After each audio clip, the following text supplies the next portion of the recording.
Greetings and welcome to the 1/6 Scale Man proudly presents episode. You know what it is, man. It is Collectors Lounge International on a Sunday. I'm your host, Lael Rockwell, for the 1/6 Scale Man YouTube channel.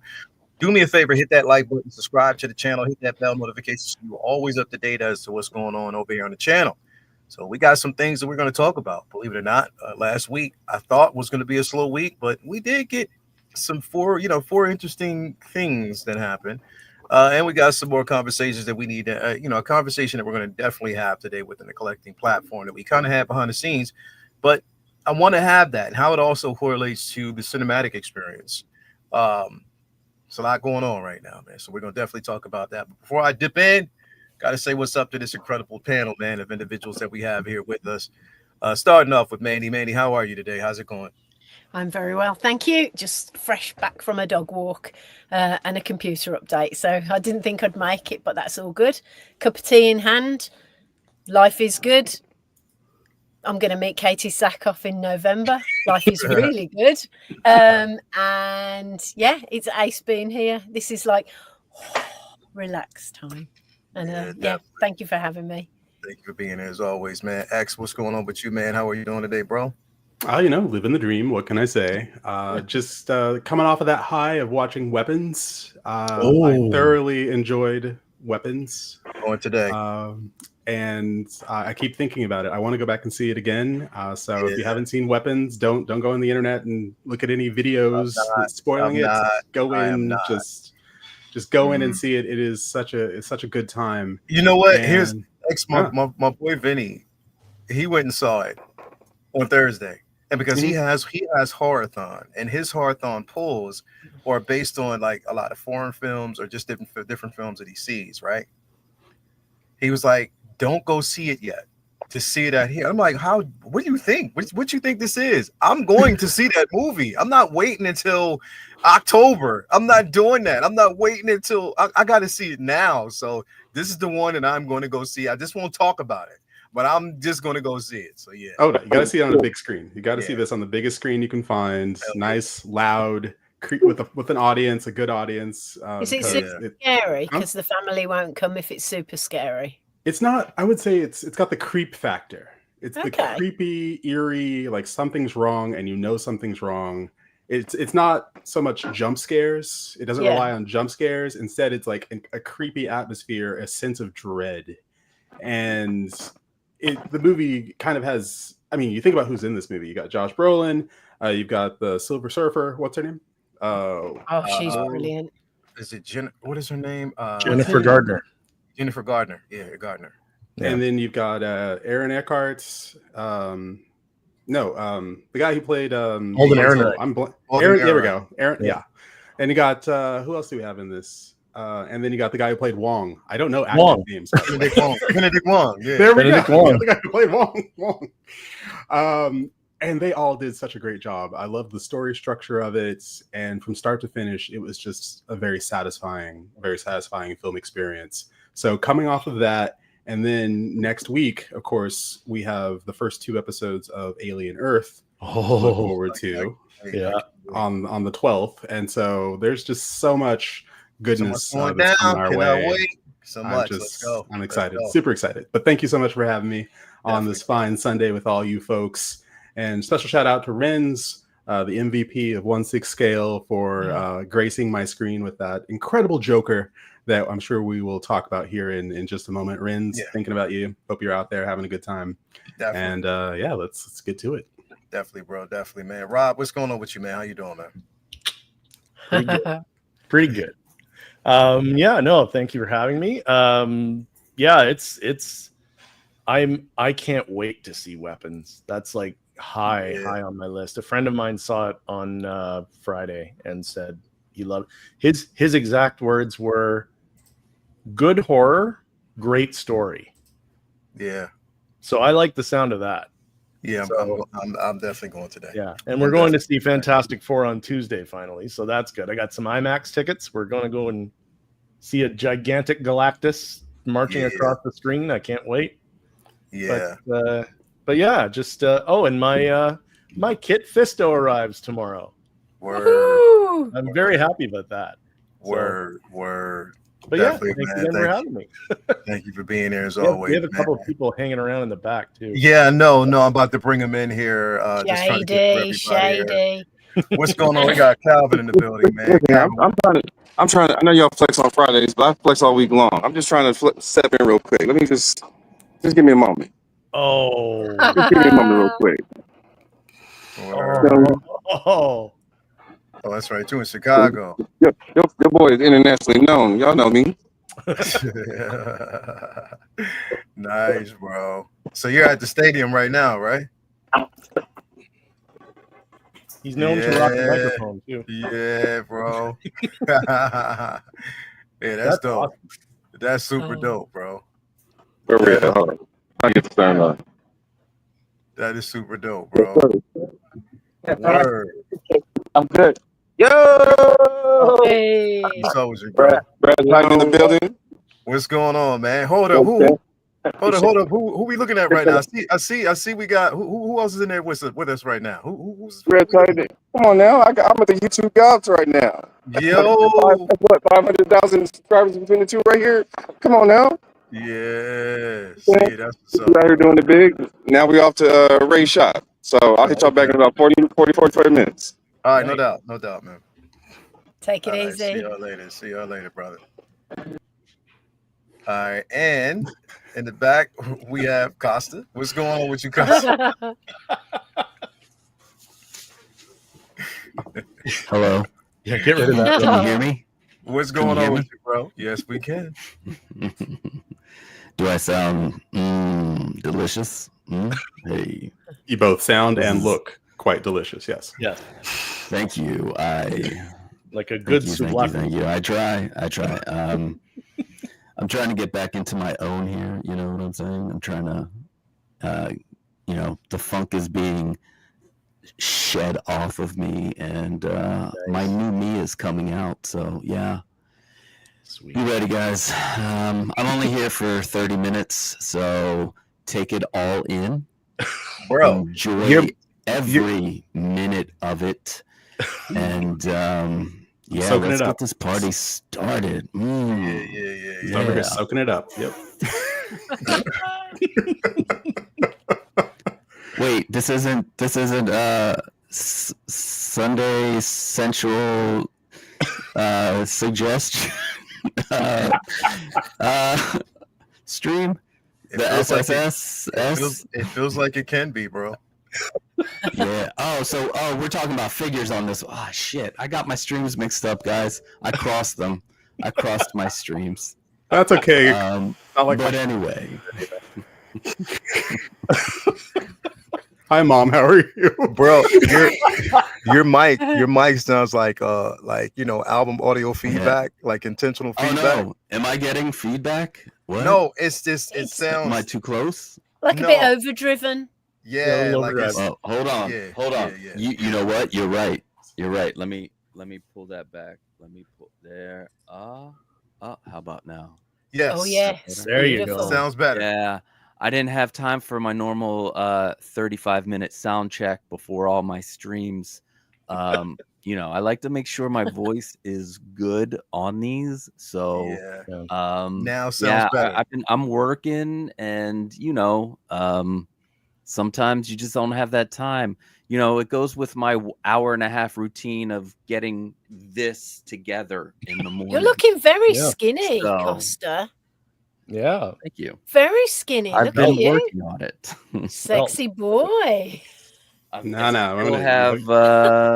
see. I still got like 20 something more pounds to go, but I've dropped like 40. So nice. Right. There you go. Meanwhile, I'm over here. The doctor was afraid. He's like, you got to lose weight quick because I was having neuro issues. I was having, I guess, heart issues, but I guess they didn't turn out to be heart issues because the cardiologist was like, hey, that is a beautiful heart. And I was like, oh, thank you. And I am not joking. He did say that. Oh, there you go. It was great. I was getting an echo done. And I have a beautiful heart. So now I just got to keep this bad boy going. Mm-hmm. Next is we're going to be adding some muscle back. because Nice. I Gonna be think cultivating I've lost mass. some muscle. You're looking What was that? great. Yeah. You're looking You great, are. my friends. And your Well, T-shirt, and Costa. I I'm coming thank next you. year, June. Oh, are you really? Flow Rider. It's getting booked this week. Yeah, 2 weeks. You give me those dates. I will. Oh, I come down there. will. Just give me those dates. Fantastic. I will come down for at least the weekend. I'll have to Oh, leave my wife amazing. up here because she refuses to go back down there until we go to some place that's not Disney. So, but I did. It was my birthday and it was my daughter's birthday, and we both wanted to do Disney. So Amazing. she had to go twice in a row, and that's Yeah. not her, But yeah, give me those dates. I'll be here. But yeah, Definitely. I do need to add that muscle back. Although I'm having an MRI on this, I just thought everybody should know my medical history. I have a calcific tendonitis, so there is an 8 millimeter calcium deposit in there in my rotator cuff, and the rotator cuff is like this. 8 millimeters is like this, so it's causing problems. Hopefully there's no damage and we can just knock it out with some sonic waves. Yeah, so, brother. Is there anything good else to see you here in good health in general, man? I don't need Viagra still, so I'm 50 and I'm so don't need that. Prove it. The wind blows. The wind blows, and it's like, what is going on here?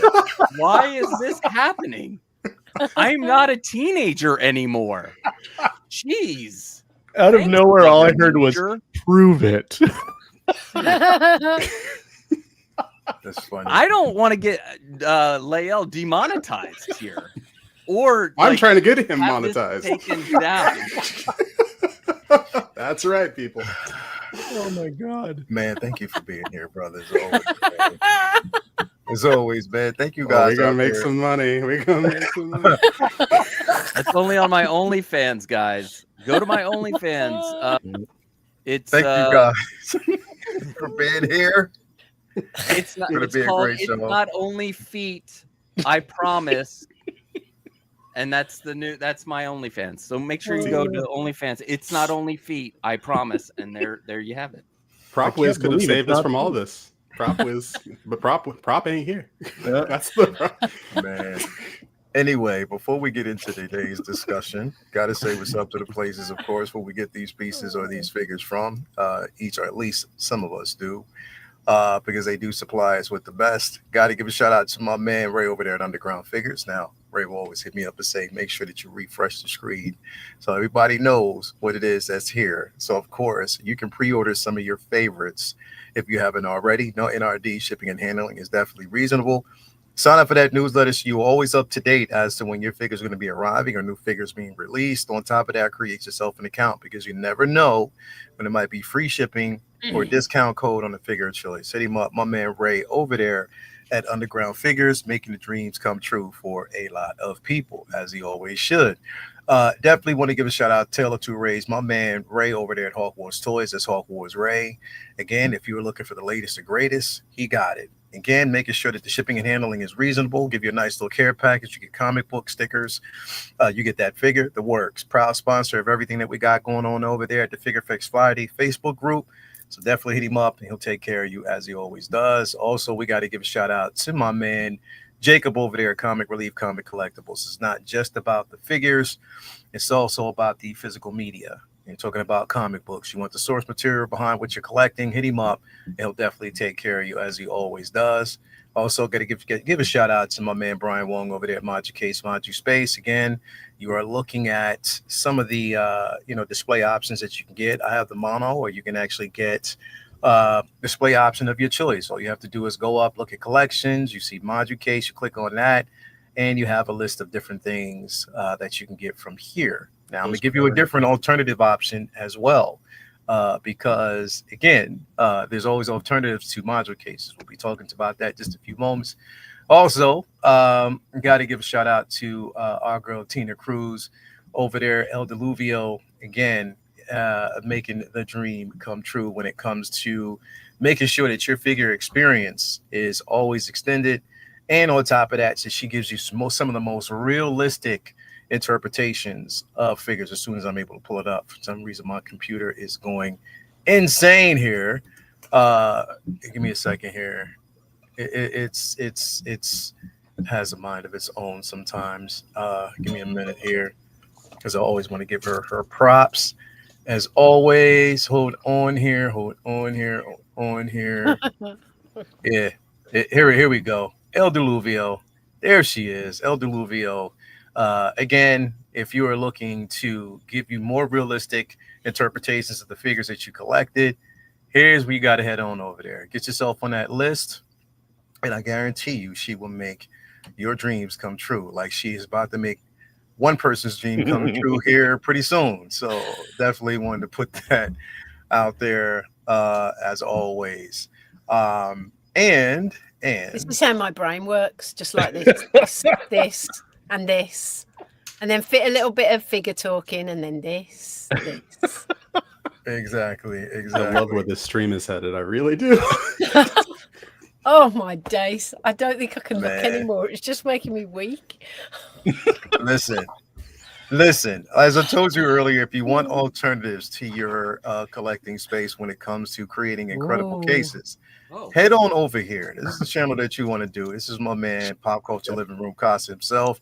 If you want to know basically how to put together and create your own display options, now I have three Costa cases in my home that I've created, and to which there's an up and down side to that. The upside is more incredible space for my figures. I can create more, thematic sequences. The downside is Toya's like, there's more space taken in the basement. So there's always an up and down side to it, and that's just the way it is. But we're getting there.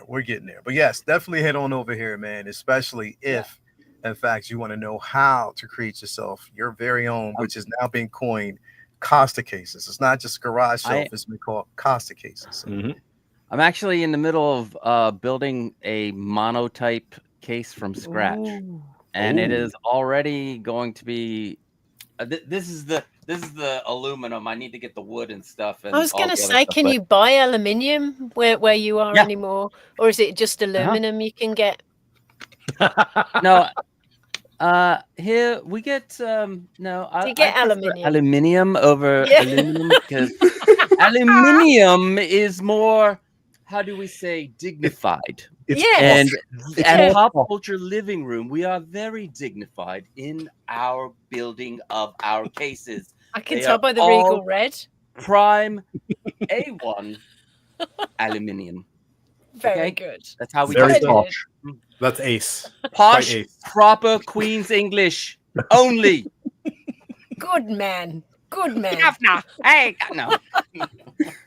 That's ace. That is. But those are some of the cases that are going to be finished. I promise. We're gonna finish like all these Grail cases that are. Oh, hold on. All these Grail cases. That's supposed to be 3 cases that go up. You can build them yourself and have them within the time that you buy the product instead of waiting 2 years. But Brian does a good product, so. Hey, if you want to go that way, that's also cool. If you don't feel it's always good to have options, bro. You can always go to Brian. Yeah, whatever. It's great. If you can't, I mean, again, look. If you feel like you can't, then go to Brian. But I will say, it's a lot of fun making them, and a lot of people. Something about that pride when you build your own thing. From scratch, and you're like, oh, look at that, and then you pose your figure and you're like, oh, look at that in my own thing that I made myself, and this and that. There's something in there to be said. You know what I got to do, Casa? I have to find an alternatives for, like, one of the reasons why I don't get rid of the detox is because of the simple fact that it's felt nice building it myself and putting the lights in the display. You know what I mean? It felt good basically just lighting it up my own way. You know, adding the light strips, creating it. It gives me the feel that I want in my collection. But but with the Costa cases now, I use some of the same lighting technology, but I want to change that. I want to change I want to go now to like strips instead of lights, because I'm finding that these lights very so often it's not the light themselves, but it's the unit, the power box. For some reason, it just goes bad. And oh, really? yeah, Making. So I've already moved on to making my own lights, and I know a lot of people have reservations about doing that, but there are ways to do it without soldering if you don't want to solder, and you can make your own lights any size you want. You can have them even extra fancy with the new the WLEDs and add some of those in there and have some mood lighting and all kinds of fun stuff. But yeah, you're right.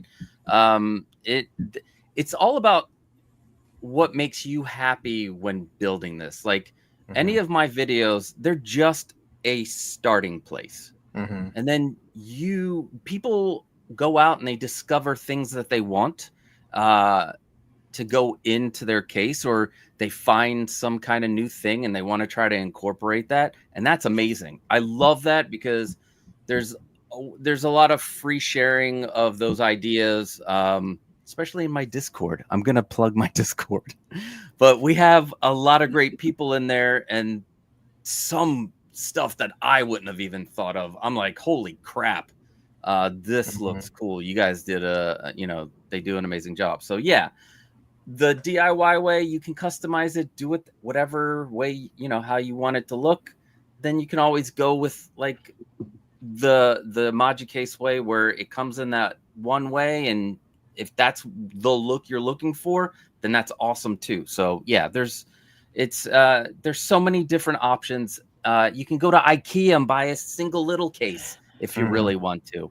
And I'm working on doing an IKEA case from some of the what do they call it? The living room setup. I forgot the name of I have them downstairs in my living room. But yeah, to make a case for like under $60, but it looks like a Monotype Case style case. But you still have the lights. You still have the acrylic on front that you can pull off. You can, there's a lot of awesome things that you can do.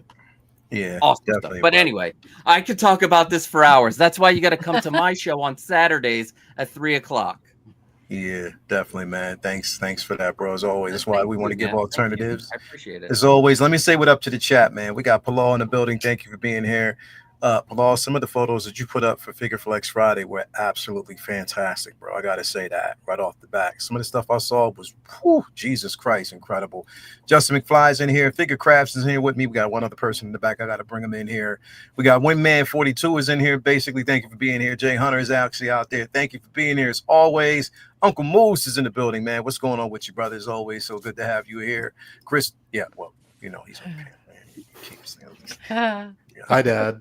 Yeah, it goes without saying. You know what I mean? Pops in the building. You got to give props to Pops. Who else we got in the building, man? We got Sterling Fine Arts in the building. Thank you for being here. Noon Tunes is with us. Thank you for being here as always. We got Tragedy Tales. What's going on with you? Thank you for me. We fixed that. Don't worry. We got that covered. We got my man, the Black Leprechaun, Cairo, in the building. Thank you for being here. We got Sheila is in the building. Thank you. Hi, Mom. Sheila, as always. Who else we got? Roach with a jacket's in here. Thank you for being here as always. Fig Post Roach in with here. the jacket. Hell yeah. We got my man Dockedator, the Booty King, is in here. Thank you for being here as well. We got Striker 47 in the building. Thank you for being here. Rilo Banks is in the building. Thank you for being here. We got Luminars in the building. Thank you for being here, Luby, as always. Paul Morales is in the building. Thank you for being here as well. We got actually Agent Silver Fox who's in the back. Thank you for being here as always. Who else do we got in here with us today? We got my man Fabio's House of Collectibles. Thank you for being here. He's a daughter was stubbed. I'm tapped in now. Oh, thank you so much, man. Appreciate that, bro. As always, so glad to have you here. Mark P is in here with us, man. As always, so definitely want to say shout out to everybody that's actually here. JC is in the building. Thank you for being here. We got Brandon Salad, the smoothest voice on the planet. Thank you for being here, brother, as always.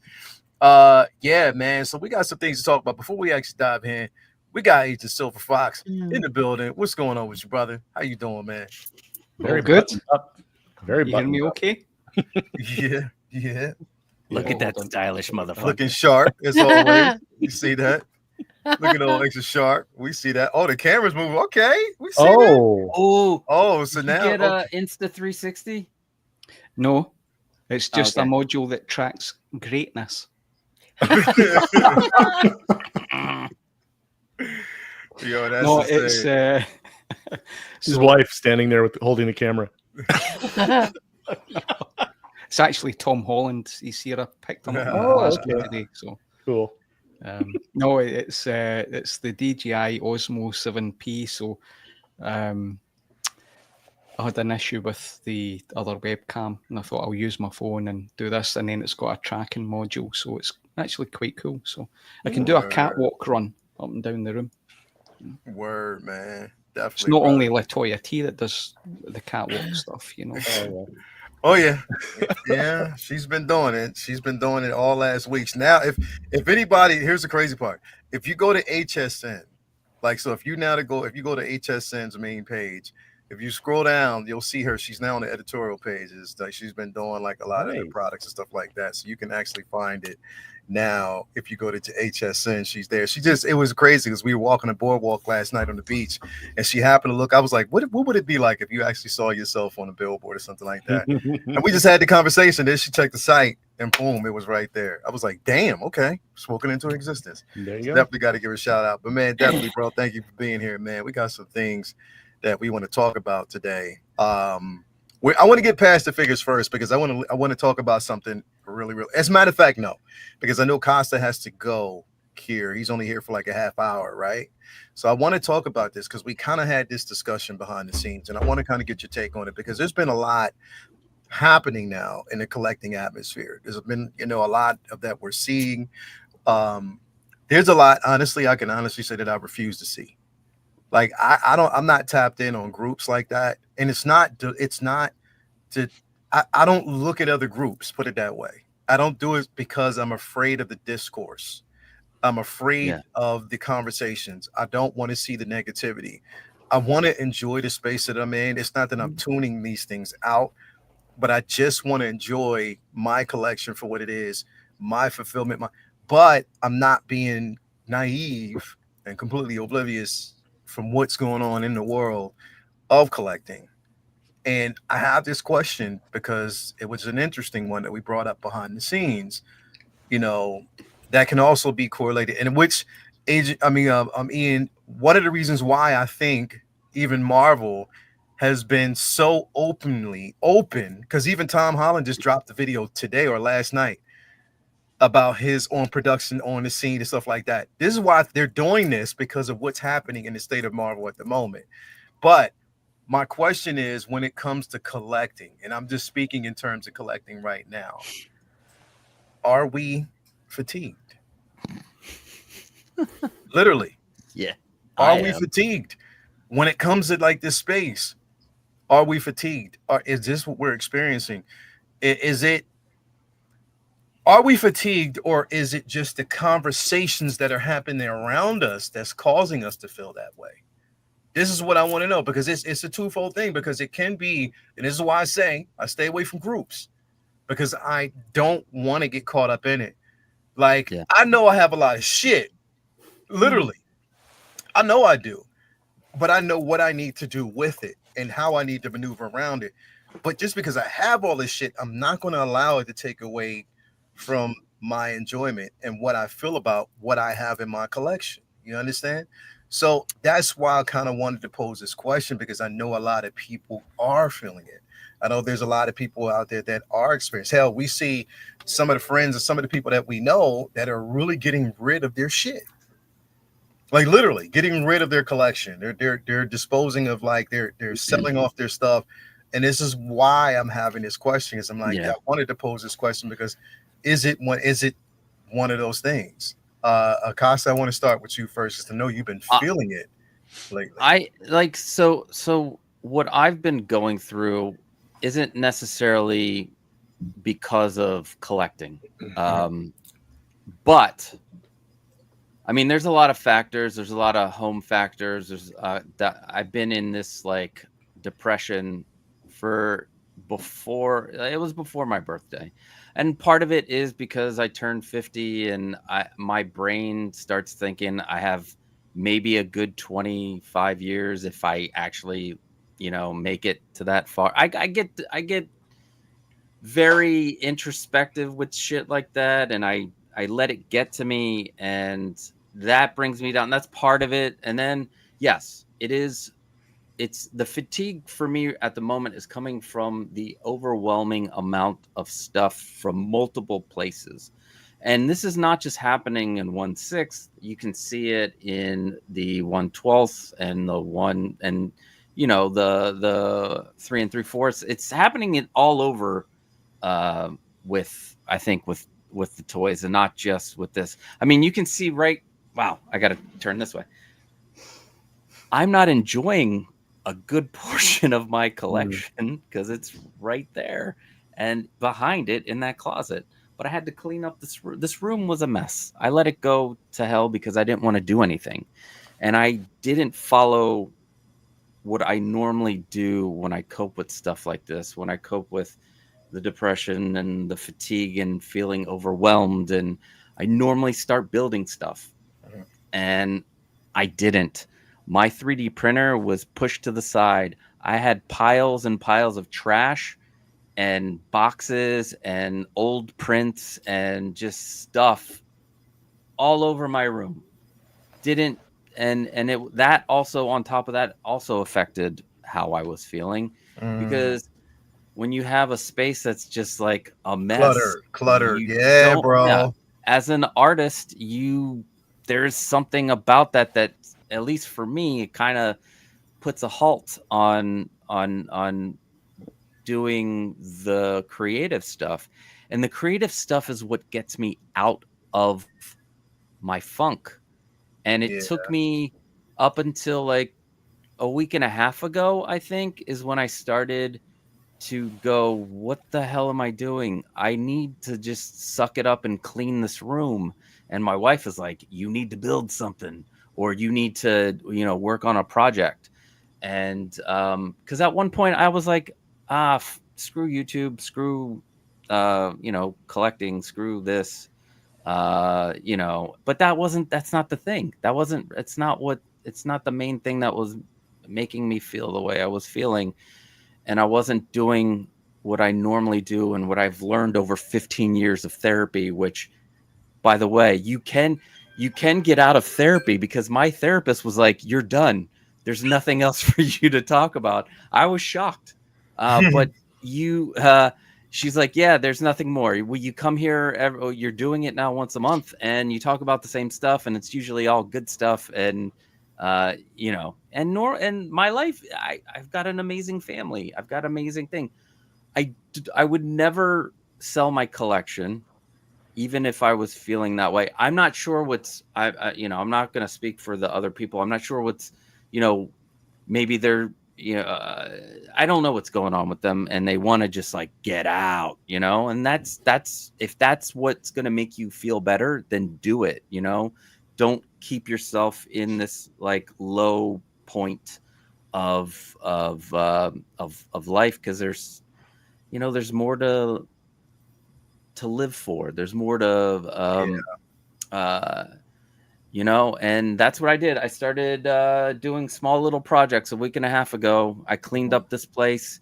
I'm starting to feel good. Yesterday I did my live stream. I talked to the people that were there, very supportive. I love this community, especially when we're positive and we're not going after, like, I'm not saying we go after other people. There are other people that like to go after other we see it all the time. I don't get because this is a toy space, and it's like nobody's trying to hoodwink other people, because you think of one, you don't agree with what somebody thinks about. There's no reason to be nasty with people on here.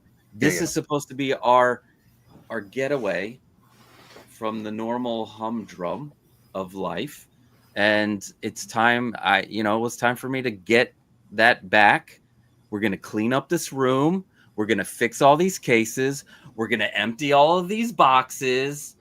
We're gonna play with them. We're gonna pose them on my desk. That's why I've got the little platform that I made. I put my figures on there, and you pose them in different positions. You change the lighting. I haven't gotten into photography, but you guys out there who do the photography, you guys are amazing. Yeah.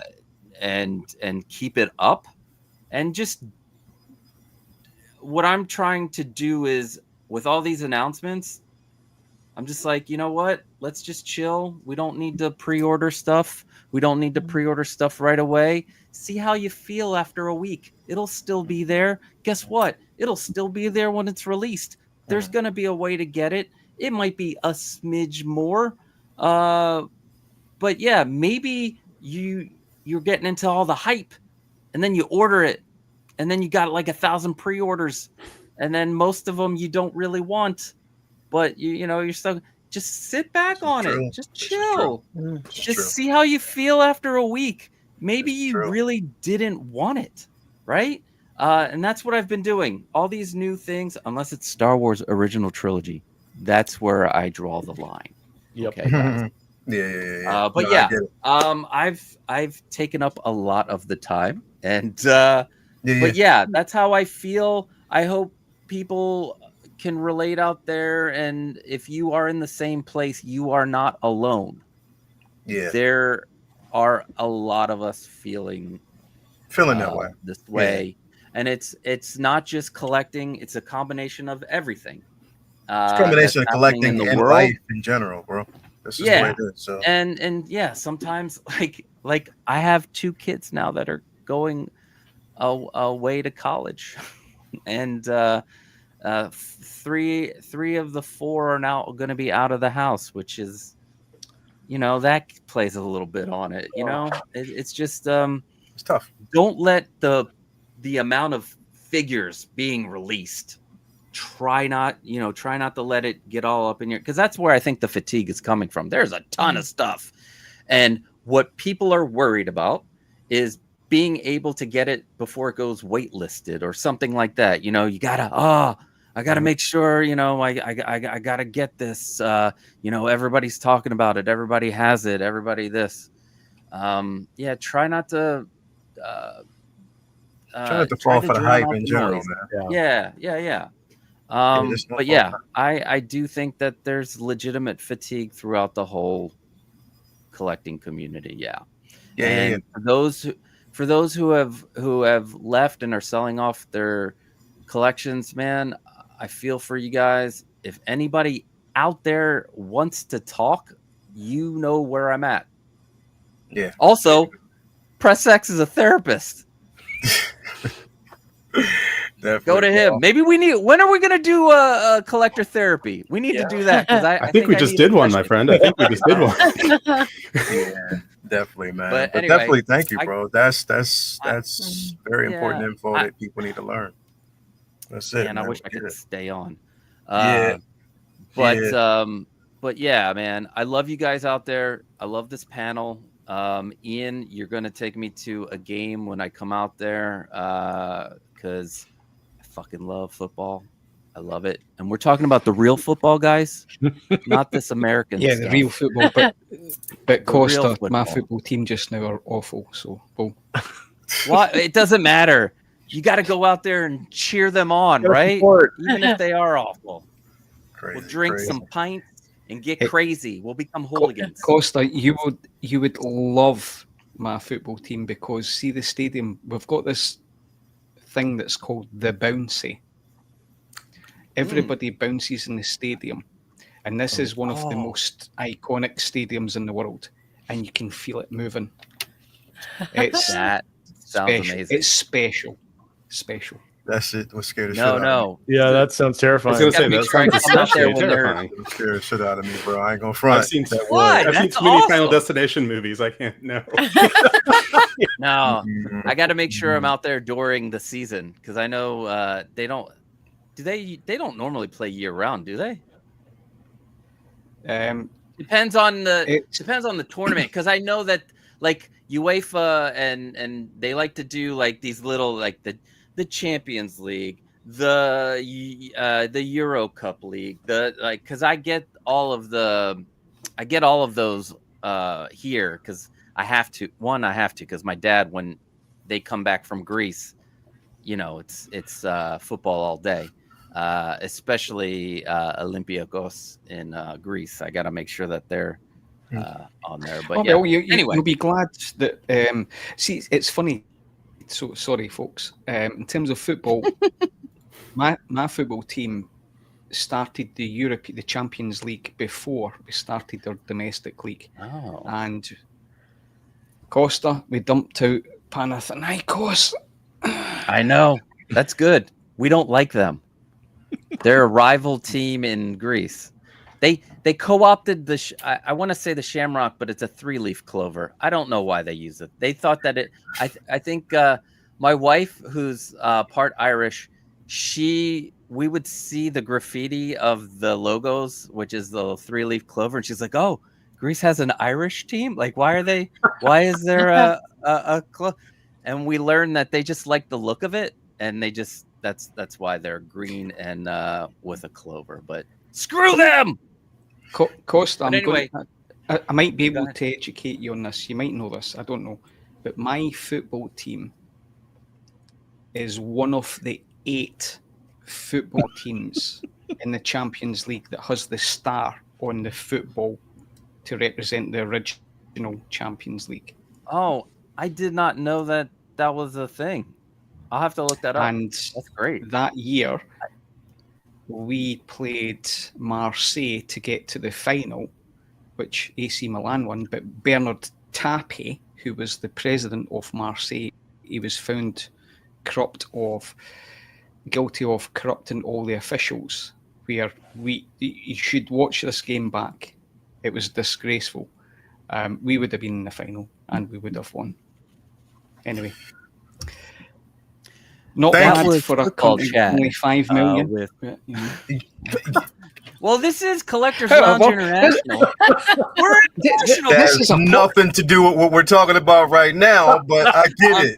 I get it. I understand it. We've got a diverse panel. I get it. But I'm trying to have this discussion. Are we still talking about soccer? Have a great rest of the stream. No, that Joker is killer. Costa's trying to go. Anyway, that Joker is killer. Yeah. You guys have an amazing rest of your stream. I'm excited about the comic line. I hope they do more of it. Let's get the Batman from the Killing Joke. So yeah, those. I think I've summed up the rest of the stream. You guys have a great day. Thanks for being here, brothers. See you guys. Appreciate it. I love you. X, I want to go into this because we had this discussion kind of behind the scenes because you were talking about, the record collection and, how you, and even in that space, you were kind of overwhelmed. And that you were thinking of, what we talked about, because I don't want to kind of put it out there anyway, but what we talked about, what you wanted, we're thinking about doing. And then we started talking about figure collecting and how in this space, there's a lot that kind of goes into it and how a lot of people are, pretty much fatigued and kind of straying away from, what it is that we do here. And it's rough because put it this way. Imagine how it feels when it's a content creator behind the scenes that has to put these shows together, that has to create the thumbnails, that has to do the research, that has to get people in and stuff like that, right?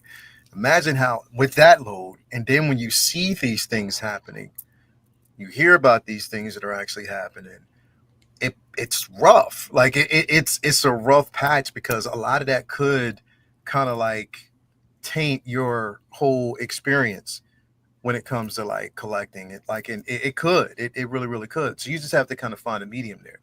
But like with you, I know that you're really, really particular about what you collect. You and Ian and a lot of people that are really particular about what it is that you collect. You kind of refine it down to just certain things.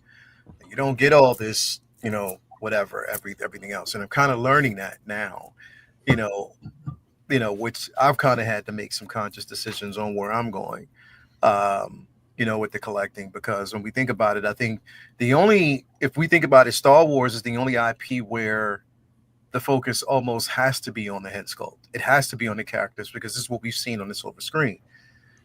When it comes to Marvel and all these other IPs, there's a difference between cinematic live action movie magic and the comic experience.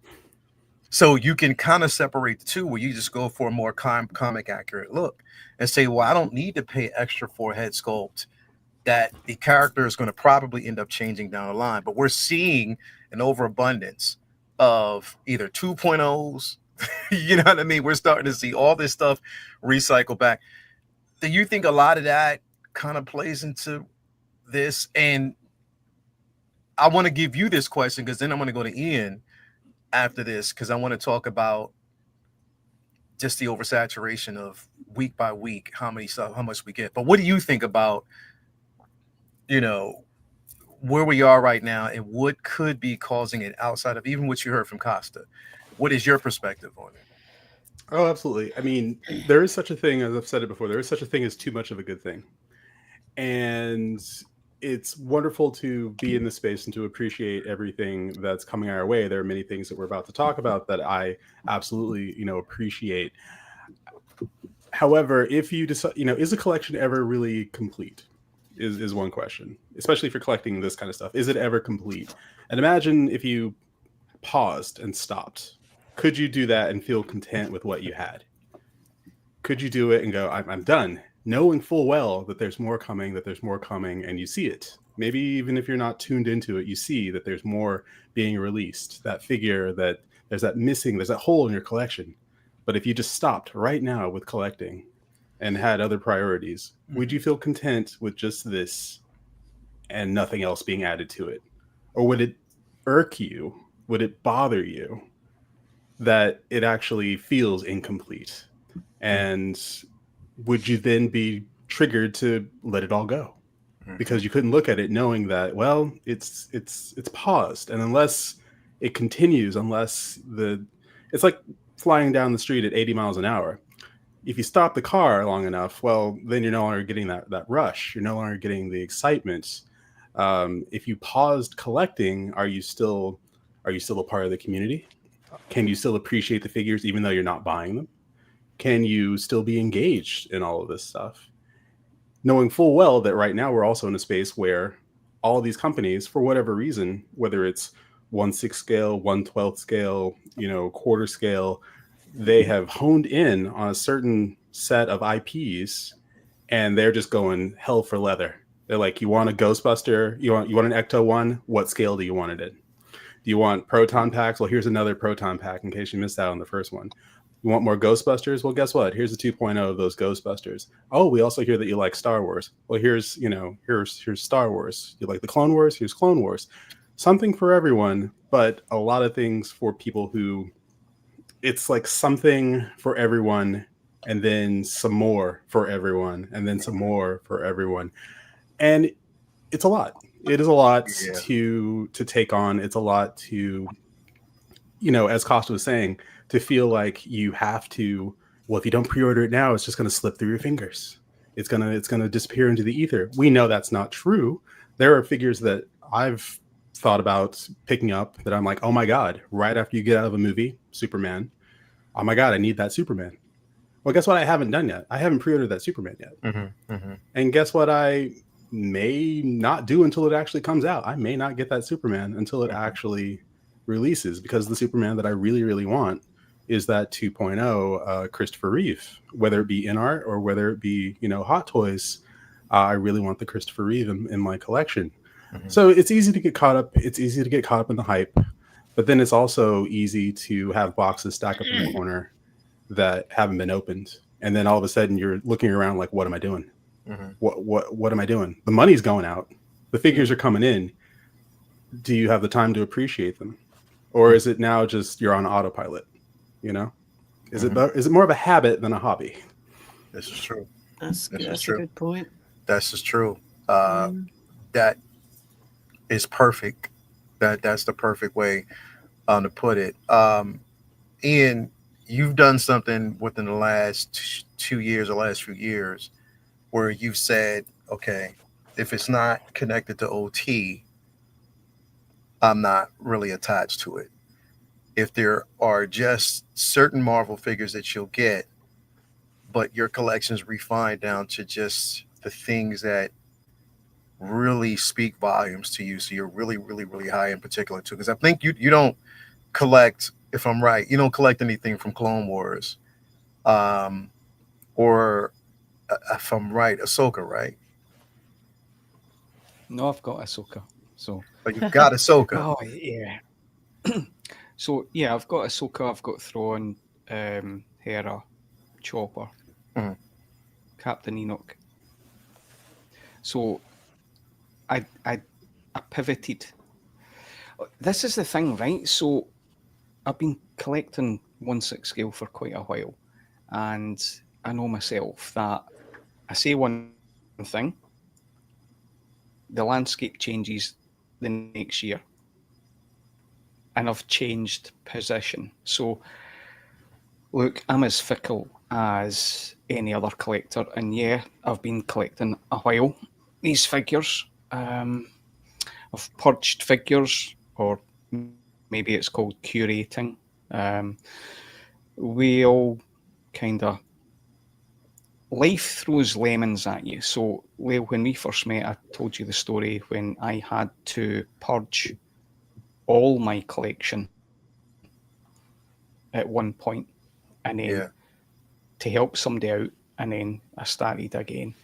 And you know, things happen. So I am a bit more onto the topic. Are we fatigued? I thought I was fatigued earlier on, but I actually have quite a big job, and this is an escape route for me. Lucy's a doctor of psychology. She's clinical director, and she's got a big job, and she's learned to appreciate how much this means to me. I've got other hobbies, but it's an escape. But I've been caught up. The reason why I sold certain figures from Star Wars, I love Star Wars, all of it, but I sold certain things because I thought I was going to focus on OT and keep it to that. But I still appreciate. So my passion is the love of movies. Yeah. Not just DC, Star Wars, Marvel. I love the film noir movies. It's movies watching with my mum. You know, Some Like It Hot and Sunset Boulevard. Going right, but I just love it's my passion, and music. So I collect 4K physical media and vinyl. But movies is my passion. Figures are an extension to my passion of movies. When I was a kid, I devoured comics. I've not really had time to watch it. I used to devour books, but I read a chapter now and I fall asleep because I'm an old man. So, but fatigued, I think I'm just going to share. I think when I made that decision about the Star Wars, I just looked at my display and all I saw was lightsabers, and it took me out. And that's why I don't collect. That's true. It's why I don't. I like diversity. I like diversity in the people I hang out with. I like different conversations. That's why I appreciate different cultures. I like that thing. If I look at the same thing, and I've taken people in, when I had, and it's, if people collect troopers and they look fantastic, I get that. But I look at 10 and you've got 50, and I'm just like, the way my brain works, I'm taken out. So I like diversity. That's why in my cinema room, I've got all the iconic movie figures, and it's interesting. It's conversation piece. People come in and go, oh, right, and different. But I don't need to collect everything that I've got. So I felt fatigued from the Star Wars thing. I made that decision. Yeah. However, I said I'll collect all OT, and then I was going to focus on the Scum and Villainy line. Mm-hmm. Cancelled everything that was going in on that. No disrespect, and Mandy, I know you've got something, you love it. I saw it and I thought, no, that's going to take me out, and I need to focus on what I want. I don't need to have everything from the OT and then collect in that space. I just want to have the representation.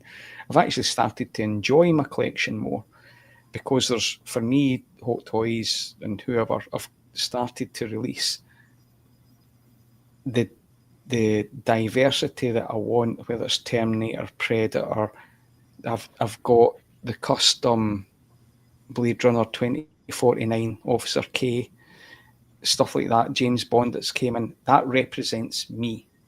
Mm-hmm. Represents me. Of course, I love the big three, but my passion is movies. I love movies. And I feel like that's keeping me strict in the lane. I have not pre-ordered a figure for quite some time. Quite some time. I wait and I buy. James Bond was there, so I just put money in my account for figures. Something comes out, I get it. So I was fatigued. I was fatigued from social media and content in general, not because of anybody else, because of how I was spending my time. And I thought, so I just don't go on social media in terms of Facebook or Instagram or stuff like that. My job has become overwhelming, and it's my time's limited, and I felt drained. And maybe sometimes I'm Scottish, right? We're quite direct, and I might come across a different way than I intend. So it's I could talk for ages on this, but I have been fatigued. I have been fatigued, but not from the amount of figures or that, because I can channel that. I know what I want, and I've now purposely said I'm not pre-ordering. It's like Fantastic Four's my jam. You talked about I've got a wish list, and I've had this for years. Fantastic Four, Michelle Pfeiffer, Catwoman, they were all there. Next year, I'm 99% complete off the figures that I really wanted. That you've wanted for a long time, yeah. And then everything that's nice, or I'll curate and I'll change out or whatever. But I still love the space. I love the community. I love talking with people. But I see people coming in, and it's the same thing, because I've done it myself years and years ago. You buy loads of figures and you don't appreciate. I had the boxes stacked, and it made me feel sick. I want to take the time and appreciate it. Just me. I can't speak for anybody else, but I get that people are fatigued. I see I've never seen the second hand market the way it is, especially in the States. From the value I've seen, it's quite unbelievable, to be honest. But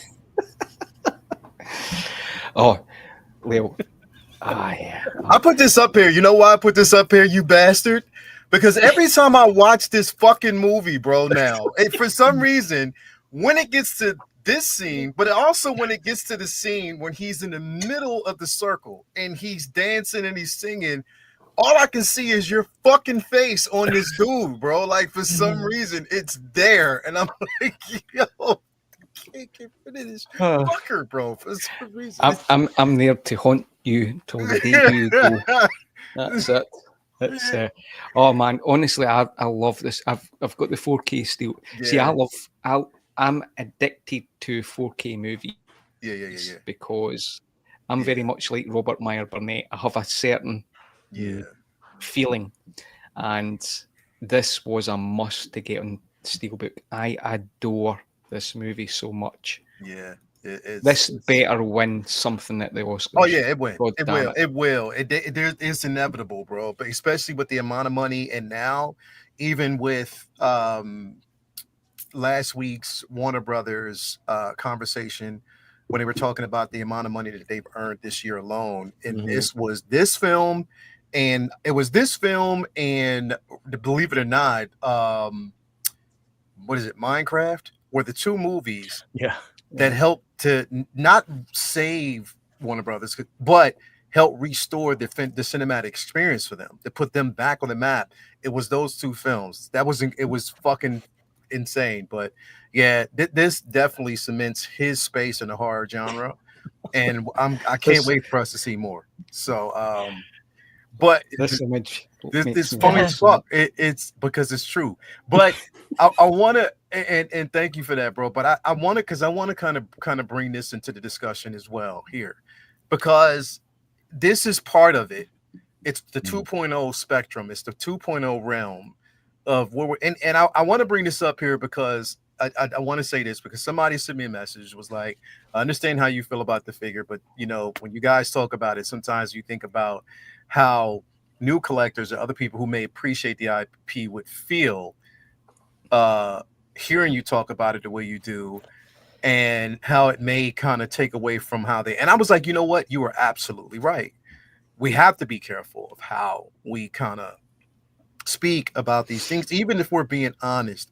I want to be honest in a space where I just talk about the aesthetics of the piece, whether I like it or not, but not, you know, take away from somebody else's experience.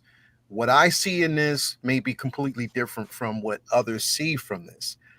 And I think that can, and I wanted to bring this up because it can also cause a bit of fatigue for those who have the first version. And then to see this one come out, it's just like, how am I sure that you won't do a re-release in another 10 years? You know what I mean? Like, this is what a lot of people are where they are now. And it's because I've had a conversation with somebody who said that that's what took them out, is the simple fact that they have the original and now they see a 2.0 and they're like, you know what? I just don't know what to trust anymore. So I'm done. So I kind of want to bring Chewy, I want to bring you in this as well. Like, when you see this, because we're going to kind of discuss this in general, but when you see stuff like this happen, you know, a 2.0. Now, here's the thing: a 2.0 for people who have never had it is different from the people who have it. You know what I mean? But what do you think in terms of something like this? The 2.0s, how is that affecting the experience? I mean, everybody's kind of made all the points. The only thing that I would add to it is that in terms of people who don't already have the first version of something can get really excited and they want to grab something up, and they don't want it to be, they don't want people to maybe act like they are stupid for buying it, or that they're part of the problem because they're buying a 2.0 and everyone, there's a collective agreement that 2.0s are bad, or whatever they might feel, however they might think. But I mean, at the end of the day, and I know that they're expensive, but at the end of the day, these are toys. I mean, that's just the reality of it. And if a company that makes toys, it's their business to make these toys, has a better version that they think that better represents the character, or they think that it's got new technology that the other one didn't have, like PERS or rooted hair or whatever it might be, then by all means, they're totally within their rights to go and 2.0 it. I think what happens is there's a glut of, and I don't mean this to say that it's everybody, and certainly it is not, but there is a certain percentage of the collecting community that gets into it for resale values. Yeah. They're a lot of them are speculators. A lot of them will come in and they'll buy, Pennywise, let's say, because they know it, once it sells out, and they know at least they think they're going to flip it on the secondary market and make money off of it. And so they're the ones who complain the most, I find, when there's a 2.0, because suddenly their value goes down on the figure that they already have. Good point. But at the same time, if that's the reason you're in this hobby, then you're in this hobby for the wrong reasons. Period.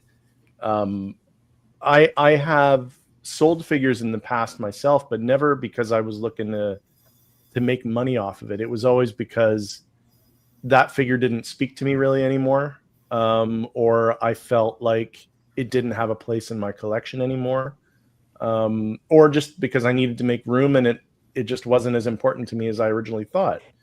And in those cases, yeah, sure, you sell things.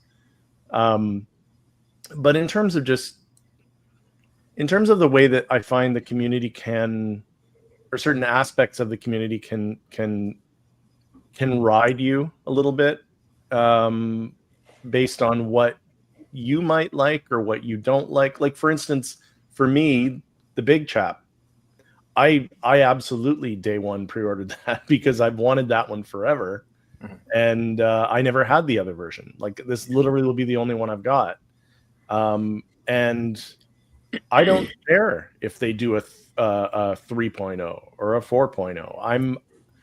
I'm in that group that I'm getting something because it means something to me from an artistic standpoint or from a nostalgia standpoint. I mean, I try to ignore a lot of the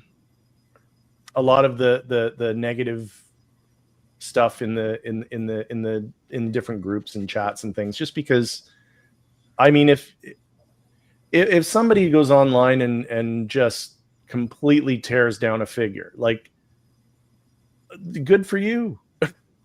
Like, I don't, for me, it's what speaks to me. And it's like, I've actually seen people, just as a recent example, I've seen people do their best. I mean, they failed miserably, but do their best to try and tear down that recent Indiana Jones figure, which I love. And I nothing wrong with it. Yeah, I don't care what their opinion of it is. No, it's pretty perfect. That is. It is. That figure. Yeah, but even if it wasn't, if I really liked it, that's all that matters to me. You know, and I know we're going to get into this later, but it's the same thing I find for movies and just entertainment and stuff in general. It's like, and I know it's weird to say this when we're all on YouTube, we're all using social media, we're all doing that kind of stuff.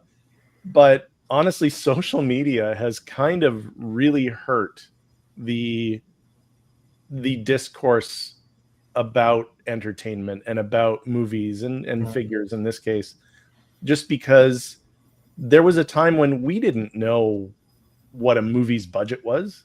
Yeah, we didn't know if something was a flop. We had no idea. That was not our business. We wanted we go into a theater, we see a movie, if we liked it, we liked it. That's it. Yeah. But then you hear, people whose job it is to go online and professionally hate things. And it's like, that's your opinion, that's fine. But when you're farming it for content, that's when it annoys me, and then that's when I kind of get disillusioned about it. But it never affects my appreciation for the things that I have. Like, if I've got something, it's because I wanted it, not because somebody else said it was great and that I should get it. Like, for instance, Superman that just came out. I actually canceled that one. I had pre-ordered it and I canceled it, and it has nothing to do with the movie. It is, for me, I think I'm in the same boat as Chris. I want my first really good Superman to be the Christopher Reeve one. And I know that we're going to get other versions of this new Superman. It's inevitable. There's a DC universe that's being built. There's going to be figures coming from everywhere, for all different kinds of heroes. There's probably going to be a Green Lantern. There's going to be one new Wonder Woman, a new Hawk Girl. All these things will eventually come out, and you don't need to feel like you have to get the first version of anything, because it's gonna come back. especially superheroes. But yeah, I actually forgot what your original question was. No, I mean, you kind of covered it slightly. I mean, I was talking in terms of, and you did cover the 2.0s. You've actually did cover it. You know what I mean? Because that's pretty much what I was kind of talking about in this aspect of it. Mandy, I want to go to you here with this, and then we'll kind of move on from it, because you may not experience that overwhelming feeling because you're very, very disciplined about what it is that you collect and the space that you're in. But I think that some of the not fatigue, but some of the problematic issues may come from what you see within groups and the conversations and stuff like that. So what's your thoughts behind this? Yeah, I mean, as far as my collection goes, it's proper higgledy-piggledy from a million different customs that I've sort of half finished, some are all finished. And then I just go for characters that I really identify with. But I have been feeling a little bit overwhelmed recently, just with everything. I think I've accumulated so much stuff, with all my photography stuff. Obviously, being a musician, I've got shed loads of guitars, effects, drum kits. I've just got, and it's just too much stuff. Like this week, I just took pretty much all my Converse, but for one, stuck them in a bag, and I'm just giving them away. I've just got too much stuff, and that's the overwhelming thing. And I think because I am collecting figures now, because before I just had a few figures, but now I've got a lot of figures, and I guess it is a collection, even though I don't display it all. It's all over the place. I've just got too much stuff. The negativity, you do see a lot, but you just got to try and keep up, haven't you? Like keep it up, keep it positive, because there's enough in life to bring you down, and this is an escapism. Like I've met my people. You go to Comic-Con, it's like, these geeks. Yeah, I've got my people, and that sort of thing makes me happy. It's just that the figures do make me happy. Every time I look at them, I don't look at them and go, ugh, gotta get rid of them. It's just like, whoa, I can't believe I've got this. It's ridiculous. Like, and we sit, and I sit with all my figures, and we have chats and stuff, and put the world to rights, and it's all good, and I'm fine. I really am fine. No, but as far as pre-ordering, I am trying to be stronger. Like I saw this, and it's like, oh, I really want it because I love the film. And it's like, back off a little bit. Breathe, give it a few days. Do you really want it? No, I'm just getting swept along with the tides of it. Looks great. There are issues, but there's issues with everything, isn't there? You blow your nose on a tissue, it isn't the right tissue, it's a bit scratchy. Nothing's perfect. Toilet roll, let's not get into that. But again, I forgot the question. I am being strong. I'm not pre-ordering anything unless it's Lord of the Rings, Ezra, or anything Katie Sackhoff. But I did say, right, I'm not buying any more figures. But then, this week I've found a really good deal on a Costa Reeves, which has been on my wish list. But my wish list is pretty much complete now, I think. Apart from a life-size Katie Sackhoff, then it's pretty complete. But that will be complete in November when I pick her up and take her away and steal her. But yeah, it is overwhelming. It is, and you always see, you see the photographs of some great figures. It's like, oh, I want that. Do I really want it? Step back, leave it a few days, and then if you really want it, get it. If you find out you don't want it, you can sell it. You're going to get a loss. It's not a money-making thing by any means, is it? That's what I've seen. Certainly not now. No, not in this space. Not in this space right now. Let me just show you my nice guy Anakin that I got this week. Look at nice guy Anakin. Look at him. And he's on sand, look. And he doesn't mind because he's really happy. Look at him. He's still got his Jedi gloves, but he's just happy, just walking along there. But yeah, they do make me extremely happy. But I don't know what you asked me because I just ramble. You know I ramble. It's very kind of you to have me on here, and I love you very much. Yeah. I think you pretty much answered it. I think you got to the point. Really?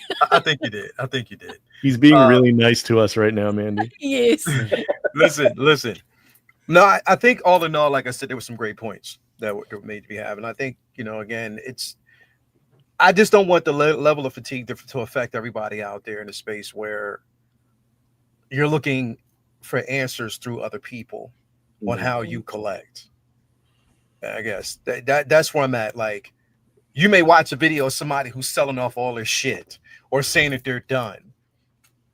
Don't let that cause you to question your own sensibility and why you do things. Don't make it, when you see that, don't allow it to make you think that you're wrong for collecting what it is that you collect. Because that's the energy that's almost damn near out there. You can't let that fucking affect you. I'm just being completely honest. Like, look, the stuff that I collect, I'm like Ian. And I think that because we are like the children of like the 70s and 80s, where we enjoyed the nostalgia of film, and have a piece of that shit in your collection is just like, yo, it's an overwhelming film and a feeling in a good way for me. But I know my limits and my limitations and what I need to do. That's why, like, again, like you guys, I don't pre-order anymore. I just refuse to. Yeah. I'm not falling for that. Oh, it's gonna go on wait list. Fuck out of here. Half the stuff that goes on wait, it'll come back like that, or you can find it cheaper somewhere else. And half the stuff that's on wait list that ends up back is still sitting at the same price for 4 or 5 years. Nope. So just watch it. That's all I'm gonna say. In that aspect, we got a couple of super chats too. I got to cover here. I pre-ordered the T1000 Dopo, but when I saw the 1.0 on eBay, I sent the seller a ridiculous offer. He accepted, and I am so glad. T1000 equals mini looks. Yeah, definitely, man. You have that. It was another super chat I want to actually get to here. Del Guido, $5 Costa. I can totally relate. I do graphic design for work, but I have not been drawing anything for myself. Changed up my space for better things. Yay, definitely, man. You got to, man. So definitely appreciate that. As always, again, find your own motivation, find your own level of motivation behind what it is that you do, and I think you'll be better for it in the end. Now let's get to these figures, man. I want to talk about these figures now. I'll start with you, X, on this piece. I'm gonna go to Asian Silver Fox. You know what I mean? Because when we talk about like fatigue, or we talk about like just getting rid of shit.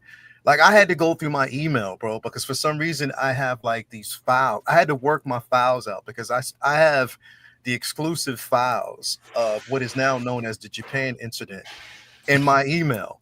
You know what I mean? I can't sue anybody because, like I said, I don't want to. Like right now, I'm under federal protection because of that. So yeah. But anyway, what do you Chris, what you think about this, bro? What do you think about this, man? This figure, and are you getting it, or are you passing, and are you in that space right now? The T1000? Yeah, T1000, bro. I mean, I love a good 2.0, and the reason I love a good 2.0 is when I got into collecting, a lot of the figures that I wanted weren't readily available, and there were things, being a child of the 80s, 89 Batman, things that was, one that when they announced the 2.0, I was all over it. So now that, for instance, Big Chap, I did actually pre-order the Big Chap just because it means that much to me, the 2.0. This, while not perfect, is the head sculpt is infinitely better than the one that came before it. And the number of looks that you get, the diorama base that you get with it, it's a great looking figure. And if you enjoy Terminator 2, I mean, the T1000 is one of those iconic movie characters, one of the iconic villains. And you can pretty much hear the music, when you see the character, that droning score for Terminator 2. And I remember where I was when I first saw this film. So I think, although it's not perfect, anyone who is missing a T1000, let's face it, a lot of people are missing a T1000, just like a lot of people are missing a T800 from Terminator 2. Well, now's your chance, and you're going to get it with Exactly. And, absolutely. The head sculpt can definitely always be refitted and be better.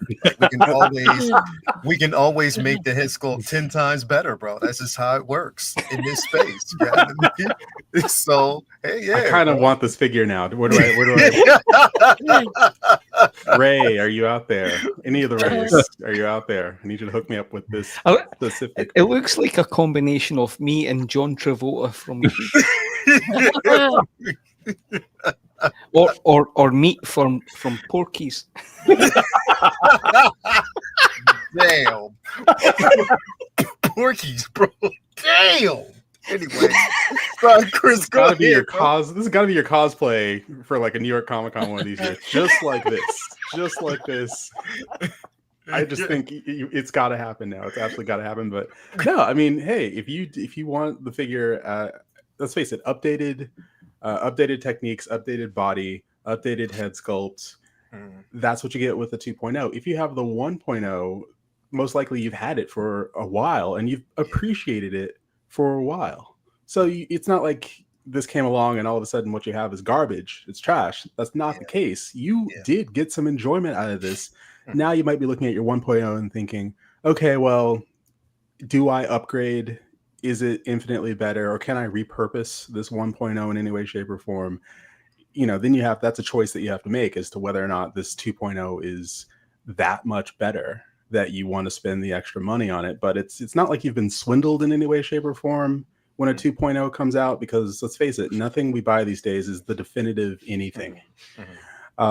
Give it enough time and someone will try to come out with a better version of the thing that you've purchased. It's just, did you enjoy it while you had it? And for the people who had never had this, well, now's the time to, add it to your collection and get it at retail. The best version that you can at this moment. Definitely, man. Definitely. Ian, is your nostalgia for this going to make you get this, or are you passing on it, or have you passed on it? I've not pre-ordered this, and out of the movies, I actually prefer the first Terminator because it was original what it gave you. Me too. It's first one, out and out horror movie. I love it. Yeah, that movie blew me away, and I know T2 was a bigger budget and all that stuff. I would love the 2.0 of Arnie from the first one, but I love his look in the second. This, I tell you what, I would buy this. And in fact, Mandy, we could tick off your dream figure and actually get a real 1/6 scale figure of me in a kilt. I would prefer a 1-to-1 though, Ian. Well, you're only human, Mandy. Absolutely. The Turner, that's what you're called. But see, it's funny, right? So I'm actually conflicted on this figure because I would be interested. But here's two things. We talked about the hands. I walked around some of my collection and I looked at the hands. I've got, I don't know if anybody else has got it. I've got the Jim Gordon Dark Knight figure, right? Gary Oldman. I love that because I love Gary Oldman. He's great. His hands are big. But the figure's great. Then I started to look at the stitching. So this is a new figure. I've looked at Hoth Lear, Bespin Lear. I looked at Jim Gordon. I looked at certain Marty McFly, the original, the stitching. All the stitching is better on these older figures than it is on this. So I think the photos are not great. I've seen videos that the figure looks better. The head sculpt certainly looks better. But the stitching is not as good as figures that I've had for some time, in my opinion, from the video and the photos. I purposely went round and had a look at intricate stuff, and the stitching's better. previously. So I'm a little bit disappointed on that. I think in some ways maybe so if you look at John Wick from the second movie or various other stuff with the tailoring, maybe you shouldn't put in as much stitching on it. Yeah. Right, and take that out because you don't need it. You just need to have that seal and it would look much better. That's where my head's at on this. I think the head sculpt looks better on videos I've seen. These photos, I'm sorry, I just think they've done a bad job in my opinion. With the photos. I just think they're lazy photos. Sorry to whoever. It's just done it. I get it, bro. Yeah. It's almost just as if to get it out as quickly as possible. Yeah, that stitching's just no. So I'll not buy this figure because, and I know people that I'm close to that will buy it regardless because it's their representation, and I get that. I've got an awful Jack Torrance figure because The Shining's in my top 5 movies ever, and I need that. So I get that, but the stitchings went back.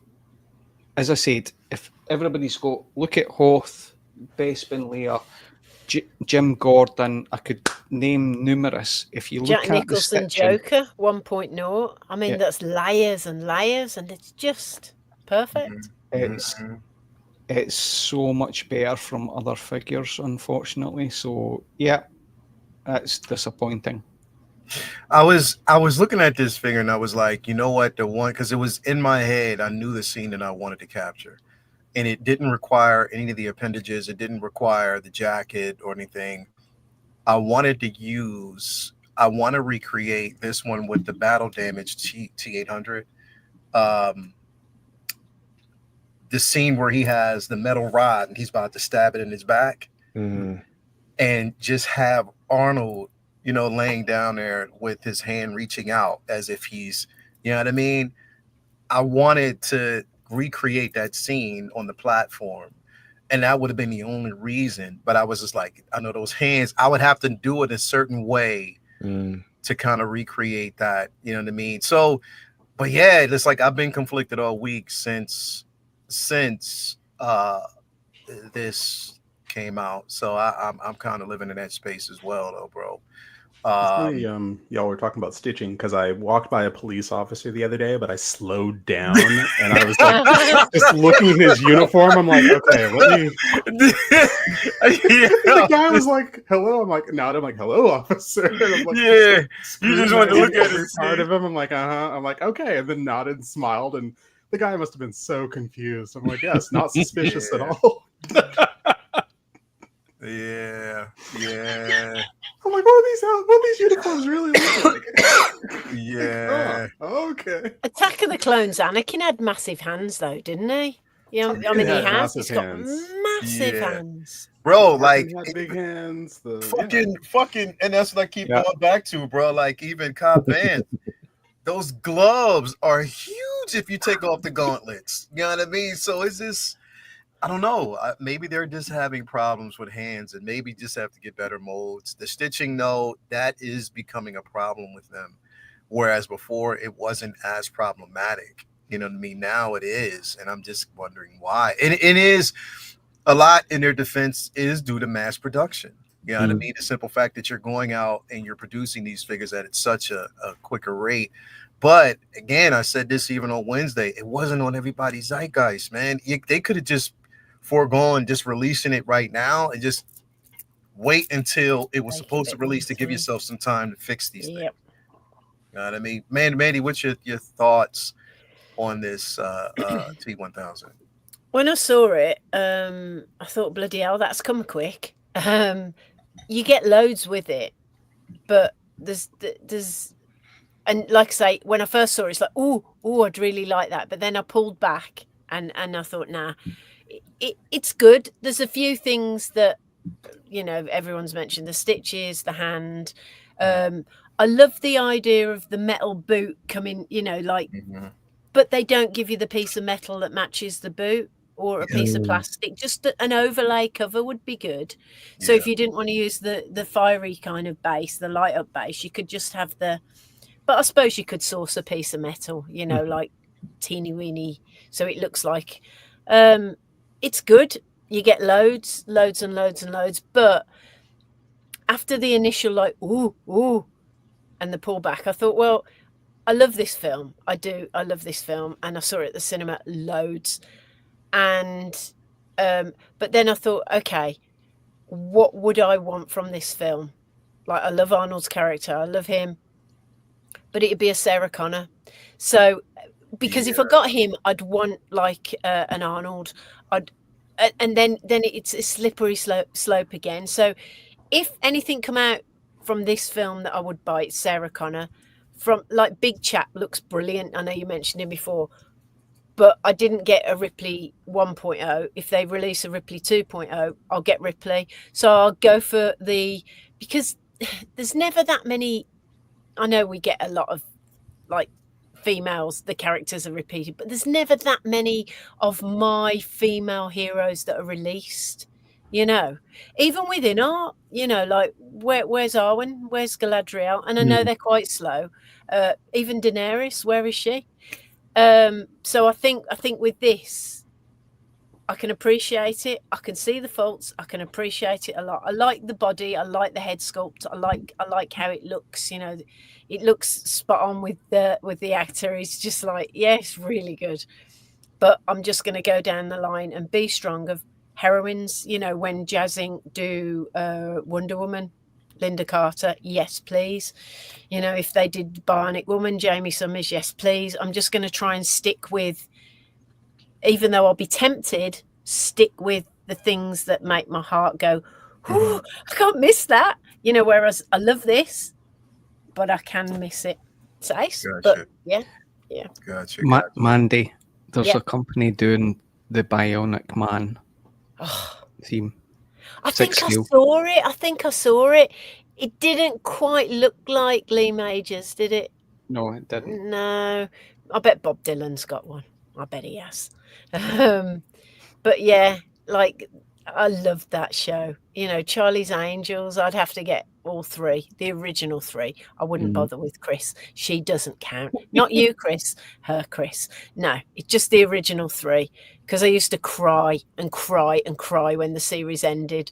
I was allowed to stay up that night to watch Charlie's Angels, and then it was off the TV, and I'd cry so much. You know, we'd play it at school. So female heroines, I think I'm gonna look out for, and if I have that in the back of my mind, then it's easier to resist stuff that, you know, my little grabbing hands want as soon as they see it. Oh, yet no, wait. Yeah. Mandy, Charlie's Angel Girls, right? Like that. 1/6 scale, Agent Silver Fox in a kilt. That's with your a xylophone. display, right? There's your Charlie. Yeah, I was gonna say, but he wouldn't have that little thing. He'd be in the room with a little xylophone. Angels, come on the lap. Chewy, man, your thoughts on this T1000? I am safe from this one, and it's not because of any of the issues that have been mentioned. It's for me because I didn't collect a lot of non-Star Wars stuff up until just a few years ago. My collection was primarily was just all Star Wars, and I used to be very happy that I was able to stay in that lane. Yeah, and then, you know, there were better things because I had missed out on the 1.0 89 Batman. I had missed out on the I had missed out on the 1.0 Big Chap. Like I wasn't going to spend what they wanted in the, you know, on eBay for those figures. So I was fine to just stick with Star Wars. Once the 2.0s started and I was able to get certain things and my collection expanded a bit. But with Terminator, I'm kind of with Ian on Arnie from the first one or Sarah Connor.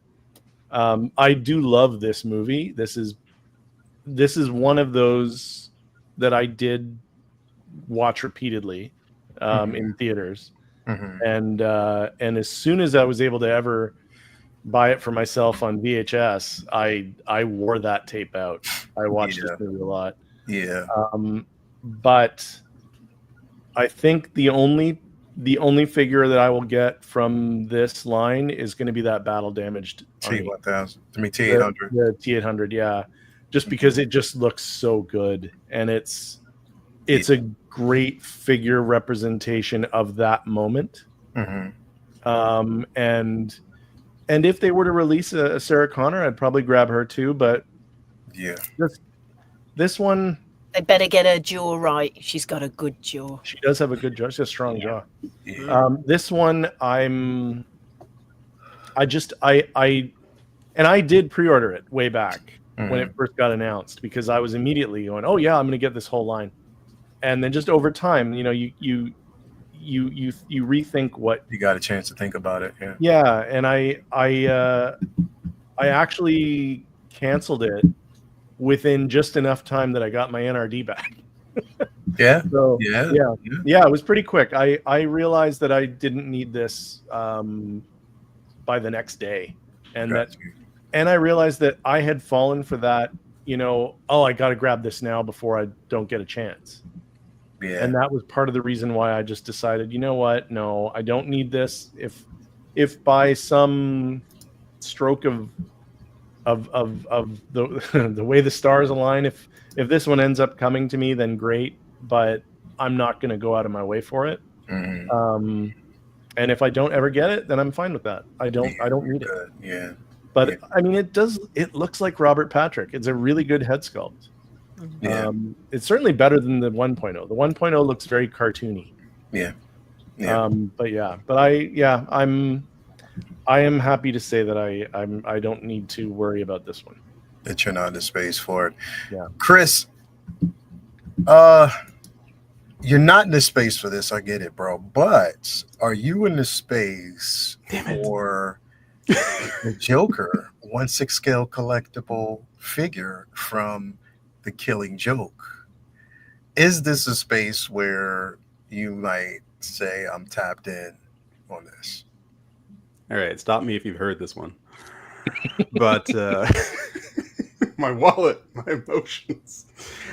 I saw this. Ren sent this to me. Ren has sent you an attachment. I opened it. I nearly fell out of my chair when I saw this. I could not believe what I was seeing.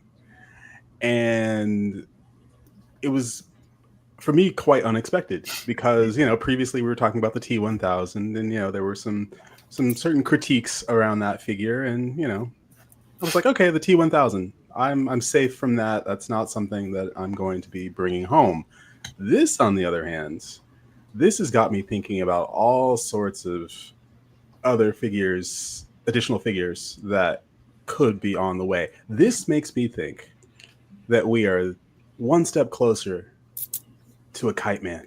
One step closer to a Kite Man. Between this and what James Gunn is doing over at DC, mark my words, Kite Man will be in my collection. But I think, talk about iconic, just absolutely iconic books in all of comic books. Before we got the Dark Knight Returns Batman, and that it's a shame that we didn't get the Robin to go along with that one. But this is absolutely something that I will be bringing home. This is, if you haven't read it, The Killing Joke is quite dark. It's quite dark. And if you haven't read Three Jokers, it actually recontextualizes certain parts of The Killing Joke. And so the two actually go quite well with one another. But I think that with this particular piece, just the layers of clothing, the accessories, although minimal accessories, but the fact that you get two head sculpts, the rolling eyes, the magnetic attachable tongue, the wrist pegs kind of throw me off just a little bit, but you know what? I can let that slide because, again, from 2 feet away, I'm not going to see it. But I'm excited to bring this home. I'm really excited to bring this home. I'm just thrilled that they're doing it. And what are they going to do next? Are we going to get something from Hush? Are we going to get something from, just lay it on me again, Kite Man, but lay it on me when it comes to what you could do. Are we going to get, comic accurate Red Hood? Are we going to get comic accurate Nightwing? Where does it stop? Where does it go from here? And I think the sky's the limit when it comes to this. So I'm excited and terrified at the same time. Yeah. This.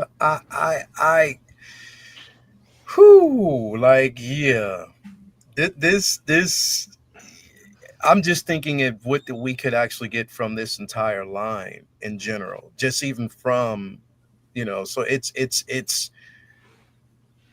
it's a lot to think about in this space. Chewy, what are your thoughts about this Joker? I am not marked safe from this one. When this first came up, I thought it was a Hano, because they've been, more geared towards the comic accurate stuff. But then when I saw it was Hot Toys. The funny thing with this is that I literally can't, and I see the wrist peg issue that Chris is talking about. But other than that, there's not a single, and I was saying this on Wednesday, there's not a single thing that I don't really love about it. The only negative thing I can say is that he doesn't come with the Hawaiian shirt and the little glass, like for when he shoots Barbara. Here's the crime. Yeah. For that scene, I wish there had been an alternate shirt you could put on him. Other than that, I've always been somebody that I've all my life I've appreciated comic art, and this is dead on a 3D representation of Brian Boland's artwork, and because of that alone, this was a no-brainer for me. I did pre-order it. It's just when have they ever done this before? Like, this is like you said, Hot Toys seems to be going down a route here that we haven't seen them do as much as they've done lately. Like, they've got this, there's the Dark Knight Returns Batman, there's the Doctor Doom, if you're going Marvel. Like, they seem to be and the Venom. They seem to be starting a new a line of comic accurate representations of these characters, but with Hot Toys quality sculpts and things and tailoring and everything else. And I was there is no reality in the multiverse where I don't buy this. This is absolutely going to be mine. I wish it came with that shirt. Yeah, no, I get it. I get it. And who knows? Like, I mean, just depending on how successful it is, there could be alternatives, and we know that, like, sometimes the third-party company will take advantage of, giving us a secondary body with that shirt or just all the accessories that are needed. So it's just a wait and see. If something like that would happen, but the door is always open for it. Ian, what's your thoughts on this, man?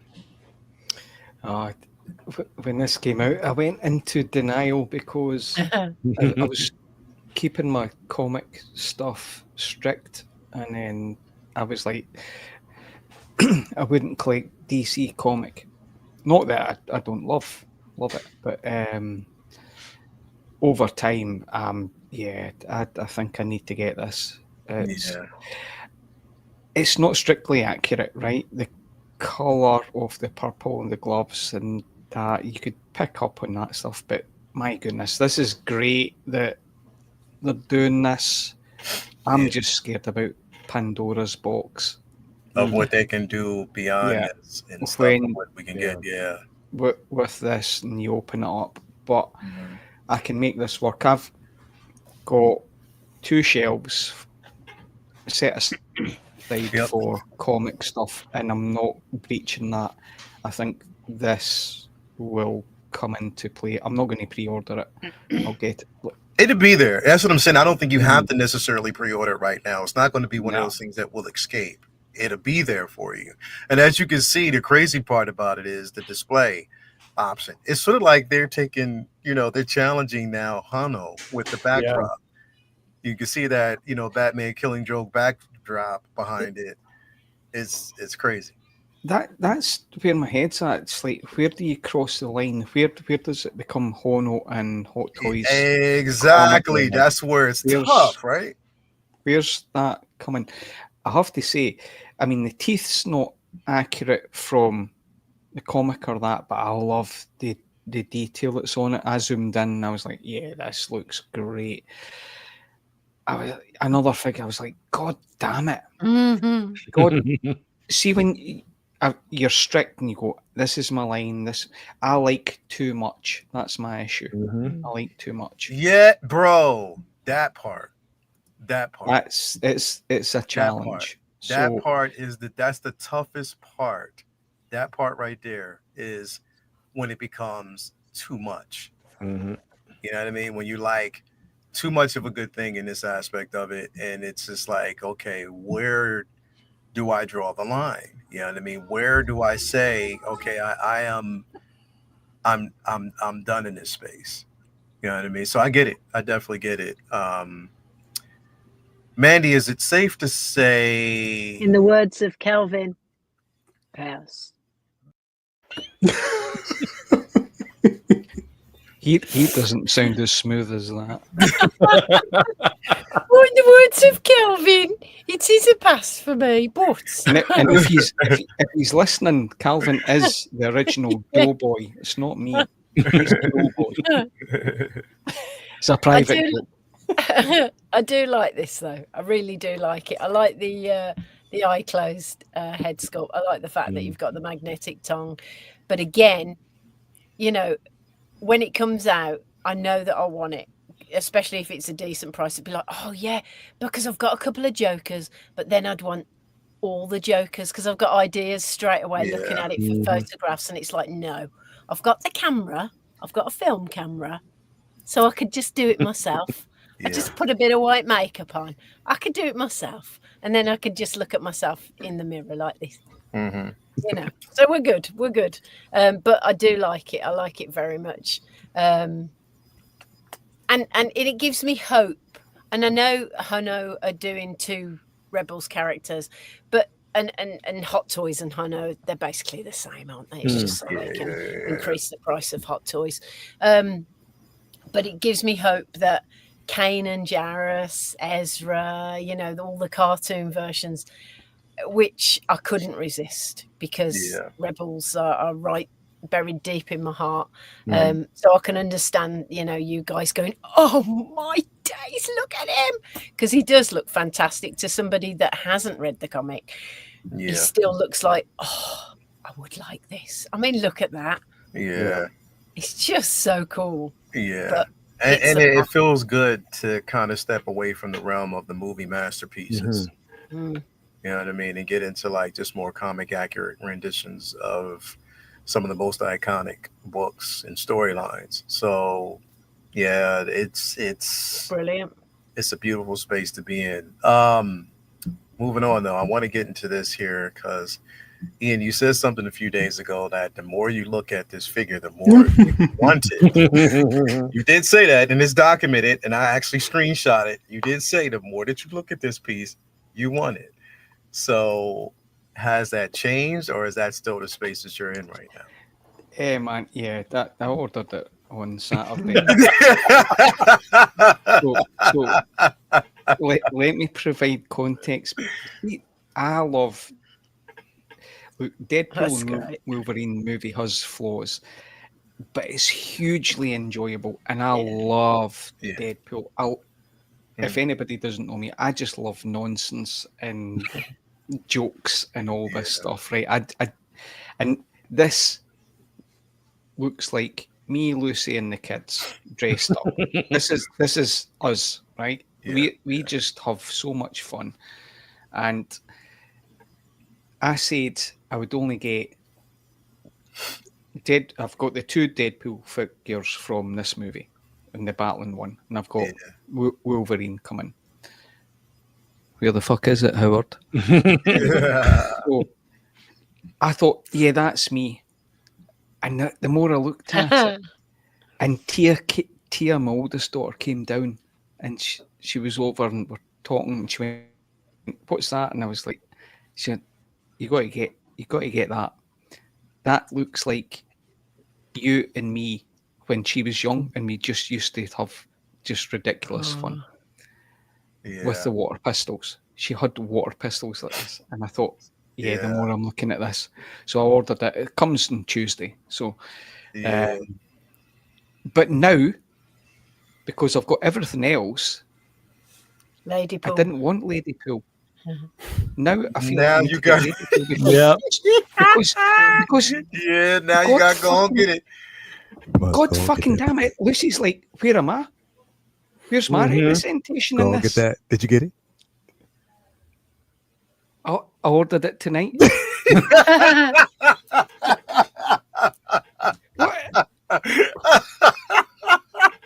Yeah. This is Howard's like, gotcha. Hey yo, X Howard is sitting there going, good. It's that meme of what was it? Someone peeking behind a tree and just like rubbing his hands together. Like, unbelievable. I love my sisters so much. I love my sisters so damn much, bro. She's an asshole. Like this little shit. Damn, bro. However, when I saw a couple of photos, the family, bro, that's the thing. That's the beauty. Because I've got 2 kids, we've got the dog and all that stuff, and just having it set up. There was look at the this, figure bro. hideout. This is beautiful, bro. Like this is. Look at that. Yeah. I can't wait. This is the selling point. Figure. That's see that's my family. We just have so much fun, and that makes me laugh. So, bro, the family photos, the family aspects of this is the most beautiful part. Yeah, you know what I mean, of these photos. You know what I mean, even though in the movie, it's not necessarily Deadpool's child that we know of. We still don't know whose child it is, but still, it's the aspect of it looks incredible. I love how it looks. Just the whole, and the crazy part, knowing that that's actually Ryan Reynolds' daughter who played that character was funny even more. But it looks so good. It definitely looks good. Now, here's the thing. Like, I didn't pre-order it. I didn't at all. Like, I didn't. I know I can get it, but I just didn't. I didn't go down that road. I have Lady Pool. I have Deadpool. I have, of course, Baby and Kit and Dog Pool, but I didn't pre-order this one. So you're not going to talk me into it. I'm trying not to. I'm trying to maintain some resistance in this space, even though I know the fun and joy. Will, how can you have Deadpool and Lady Pool with Dog Pool, Zombie Pool, and not have that couch and Kit Pool, the little shit? Come on, ain't no way. I guarantee you, in 1 year's time, you will have this in your collection. It just looks so good. Whoever took these photos knew exactly what they were doing. This is so much fun. Yeah, dude. As a parent, a father to daughters, the wife, the missus you love, your kids, the nonsense that they get up to. X, stop co-signing, bro. I mean, even like if I was a Deadpool fan, like this would be it for me. Yeah, like this would be it if I was a Deadpool fan. I wouldn't need anything else. Do it. Yeah, stop co-signing, bro. But it looks good. This is so much fun. Look at this. Whoever did these photos again. Look at these did this. water pistols. Brilliant. Look how much fun you can have. And the thing is, the crazy part is you can actually put water. No. Yeah, you can. Really? Really? You can put water in the water pistol. Somebody's done it already. You can. It won't let you squirt, but you can put water in the actual pistols. That's Oh my god, genius. But yeah, like I see it, and it looks like this photo right here is the money shot because it looks absolutely fantastic. It really, really does. It really does. I feel like I'm seeing like a Disney Plus show or that's all Deadpool, and this is what it is. It's like Family Ties, but it's Deadpool. It's so much money to be made in this IP if they ever decided to do something like that. Leo, I had one of my Deadpool figures with his golden gun pointed at Baby Pool in the head. I loved that pose. Lucy came in and she hated it so much. She was like, "No, you need to take that down." A gun to a baby's head. So it's like, right, okay. So, hey, yo, Striker, bro, mind your business. Mind your business. Mind your business. Where's the rest of that? What was it called? Resistance? Who? Yeah, exactly. Who? Is that the same as the Fantastic Three? Yeah, Fantastic Three. Chewy, you getting this? No. Why don't you put the pressure on him? Chewy, you getting this, bro? No. Good man, Chewy. Good No, man. Stand your ground. I've got the battling Deadpool and Wolver Who coming at some point, and that'll be my unless they do finish off the Resistance, that'll end up being my Deadpool and Wolverine representation. I had initially thought about going down this, and I was very interested at one point in getting Ladypool just because it's Ladypool. But again, it comes down to there's so much stuff coming, and there's so many different things that I know I'm going to want. She's only £171 on Toys Assemble. Oh, I know. And then she's not. It's not that. It's not so much that. It's just I feel like I can better spend my my discretionary discount. Discretionary account on other figures that I would prefer more than to have more than this. And I mean, as much as I do, I enjoy Deadpool a lot, but I'm not like a massive. I was not a big comic Deadpool reader, so I'm not as intrinsically tied to this IP as others. But yeah, I'm able to kind of appreciate this one from afar and say, you know what, that looks really cute. They look all great together. Mm-hmm. I'm devoting my display space to other things, but it does look good. This reminds me of, right, see if you were to cross Marvel with Married with Children. Yeah, I can see it. I could definitely see it. It's the couch. Just nonsense. I could see it. Yeah. I could definitely see it. Brilliant. Chewy, I think you've already answered the question because she was like, if I was a Deadpool collector. So you're passing on this. I am passing. Yeah. All right. X, what about you, bro? You're passing on this as well. I am passing on this, although I will say I'm quite fond of Deadpool, specifically from the video game Marvel Ultimate Alliance 3. He is quite good in that, and that is my go-to character when I'm playing that game. It is hilarious. But no, this is not a lane that I go down. I don't go down the Marvel lane. Gotcha. And although this is hella fun, I would get it into the collection. I would get all of these, and then they wouldn't stay in the collection. So I can appreciate other people's enthusiasm and excitement for it. I will say that what they did here, they outdid themselves when it came to, and again, these photos are killing it. Yeah. Like, talk about selling it. And the idea of this is just so much flipping fun. And yeah, if you're getting this, then you're gonna have a pretty great display on your hands, especially with the couch makes it. But just the couch, you know, it just pulls it all together. It's like that rug from Big Lebowski. It just pulls it all pulls it all together. It pulls the room together. Definitely. So yeah, and again, hats off to whoever did the photos for this, because do more photos, please, for Hot Toys, please. Kendar killed it. Definitely incredible. In the words of Kelvin, pass. Did I serve it right, Mandy? You did. I mean, it was tempting. It was tempting. And it is ace, but I've got Deadpool, I've got Wolverine on pre-order. But what it does give me hope for is a young Anakin, because they're using the little body. So I'm just like, come on, do it. The only problem with that is Jake Lloyd in his camp right now. Now that can change, but as far as we know, they haven't given permission for the likeness because of everything he's going through.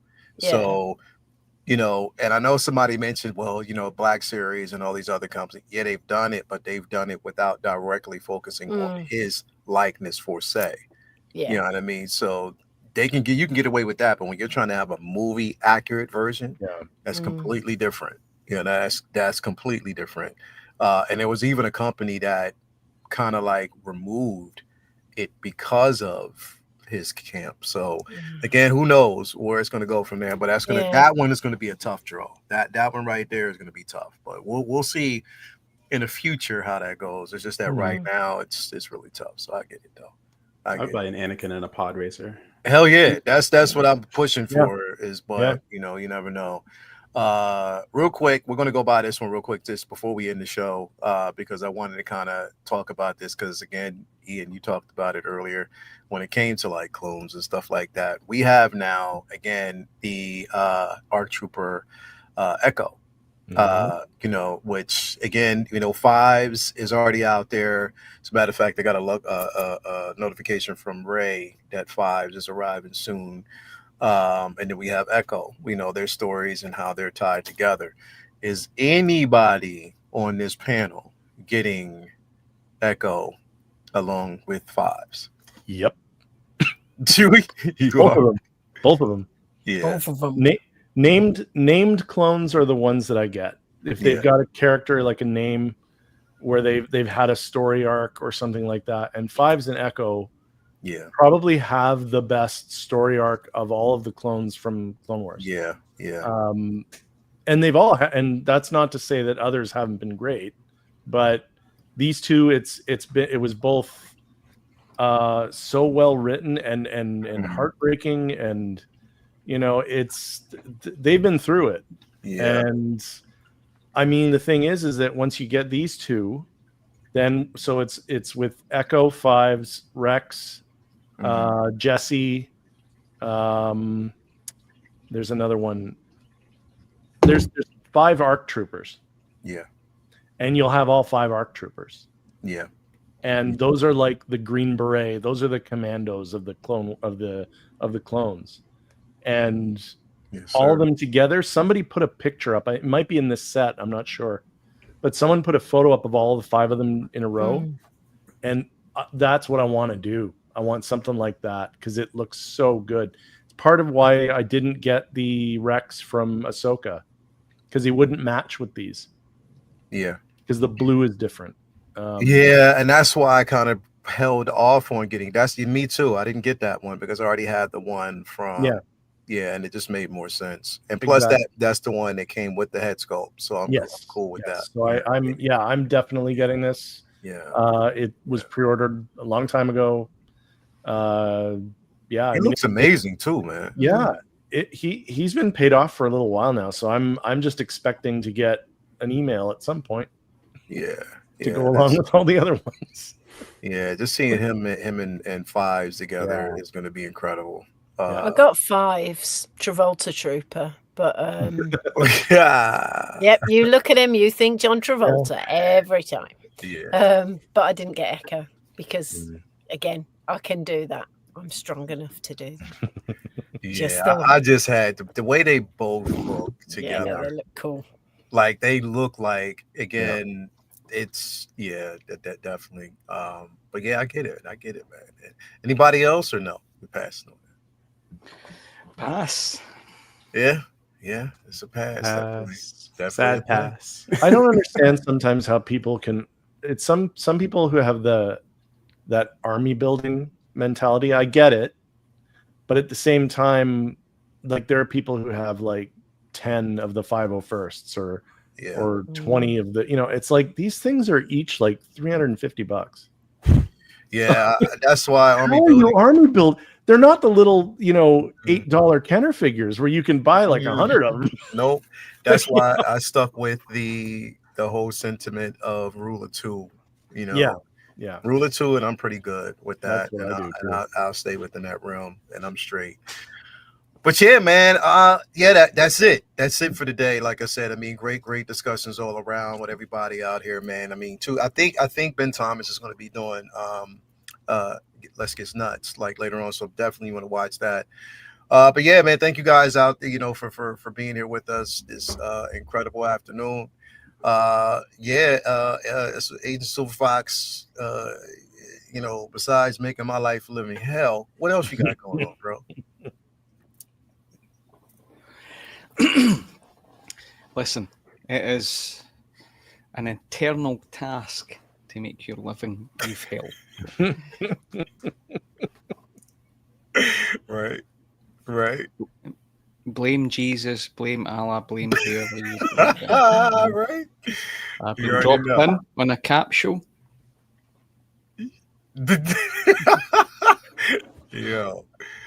Yeah, no. Listen, it's good to have a laugh.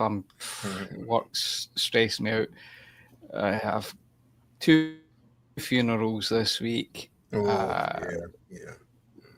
Cancelled trips. However, the following week, I've got a meeting with one of the biggest companies in the world in Dublin, and I'm going to get to I'm waiting to book my flights tomorrow, I think. Get it confirmed, and then I'll catch up. Are you going to take the rocky road to Dublin? Listen, I'm more concerned about getting out of that place because I might be catching up with Shane. Scottish and Irish together. It's just like I've got meetings, so I've got to be disciplined. Like when I was meeting Mandy, I was disciplined. Absolutely. You know. Still have my cheeky smile, but You're so tall, Ian. I was expecting you to be about this big, and I was just going to carry you there. But you're so tall. But Mandy, tell everybody how strong I am, though. Hench, yeah, he's very hench. Like I say, the Turner. Told you. I understood some of those words. He hey, Mandy, he Jazzy Jeff Fresh Princed me a couple times. Like the door of like any club open, you hear me go, ah! That was me. He's so strong. That was me. Wait, not doing the. Oh, wait, not that. No, you get some alcohol in him, and it's over. Straight up. No, it's good. I appreciate being back. Yeah, bro. Sorry, I've been amiss for a few weeks. So, but I mean, all good. Yeah, bro. Definitely, man. Appreciate it. Thank you for being here, Mandy. What's going on with you? What you got going on? I got quite a quiet week, really. I'm trying to think. No, it's just a quiet week. Bit of teaching. I got an e-bike, so that's fun.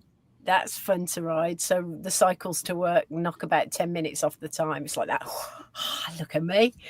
He's called Scott. He's very tall, dark, and handsome.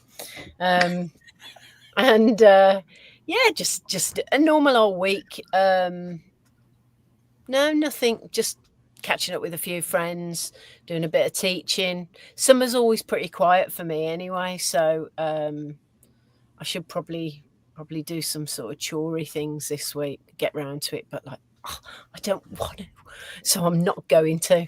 But She's gonna be a busy woman too. She doesn't know it, but she's just busy. Between she starts school soon, and then with HS, yes, she's gonna start teaching again. I think the week after next. Her daughter goes to college this Thursday, and then HSN between that and what she's doing. I'm so proud of her. I'm proud of the simple fact that she keeps herself busy and keeps herself in this back. Everything is just kind of aligning for her. I don't think she's accepting it yet, but it is. It's kind of aligning for her. Hey Leo, when does Latoya and Lucy do a show saying the wives of collectors? Right. Soon, because I know that'd be a full-on discussion with wine, alcohol, something like that'd be a straight-on discussion the entire Heather time. is busy. Oh, she's busy. She can't make it. Yes, she can. Yes, he can. Yes, he can. Oh, yes, deceptions. Lies, deceptions. Every day, more lies. Your wife will know the truth. Hey, Ian. It'd be Toya and Lucy talking, but in the background for Chewy, it'd be like a blank space. You can't see it. You would just see his logo, and you hear this. That's it. That's her talking. It's beating his ass the entire time. Oh yeah, man. She said, "I'm so ready." Bro, why you guys say that shit? As soon as you see her here, like you know she's going. Come on, bro. Yeah. Listen, that would be a good show, actually. Yeah. I'd watch. Yeah. I'm just saying. Mandy, you're not allowed. You're a collector, so nah. Nah, don't even try that shit. I've got a wife called Lucy, though. I've got a wife called Lucy, so I'm sure she's got a few things. She's not allowed. She's not allowed. We can't. The minute you start getting everybody's wives and significant other on there, hell no, man. Worlds are colliding. Because these figures only cost £50, and that's all they need to know. Real. You know what? Hey, X, I was about to say that would be, that would be, there wouldn't be any music. That would be the intro. Your wife will know the truth. And then that's it. And then the show starts. And then the show starts. That's it. We're doomed. Just show a picture of what you got. It's like, here, he got this. And then it's just like, no lie is safe. As you actually show the price on screen of what it actually costs. He said it costs this. No. Oh yeah. Vote on the poll. Yeah, please vote on the poll. We spin the wheel this Friday on the figures on Figure Flex Friday to know exactly who wins. So make sure that you are voting on the polls. The polls have been up. She put them all up yesterday. So shout out to Lumio Figure Flex Friday. Definitely. Oh, Toya said it's long overdue. See, Ian, shut the fuck up, bro. Let's do it. No, yeah, I would. In fact, Leo, do you want to know who would be the best host for the show? So we sit on one side of the panel, right? Latoya and Lucy sit on the other side, knowing the way they think, and to wind us up and moderate would be Robert Meyer Burnett, right in the middle. Oh, winding up. Pitch it to him. Yeah. Hell no. And then after we've been destroyed, we'll go on a boys' holiday together, like London or somewhere, and just. I can see it. Let's do it. No, but listen. And on that note, we'd all show up to London, and just like in the movie Seven, there'd be a box that just shows up. And you open the box, it'd be like, no, Chewy! What's in the box? What's in the box? Best unboxing ever, but it's fucking unboxing video. No. You don't want to do an unboxing video for this. These are the kinds of things. See, I can't have her participate in this because then it's like she's going to be going, Wait, you mean these figures aren't all $10 or $20 each? See? Wait, what? Exactly. I mean, not all of them. Well, maybe certain parts of them. It would expose way too much. It would expose way too much. And that intro lies. Your wife will know the truth. Oh, thankfully she knows. Oh, she knows. Well, producer, she knows. Listen, Leo. I've set her off on one. She's going right. Latoya, contact Lucy. Let's do this. Oh boy. Look at Leo's face. Can't we just have a space? In fact, of our own. We could get Larry Dickham on the panel just to jazz it up a little bit. Fucking Larry Dickham, bro. That costs too much. That costs way too much, man. Anyway, with special guests. Now she's gonna start thinking about this shit.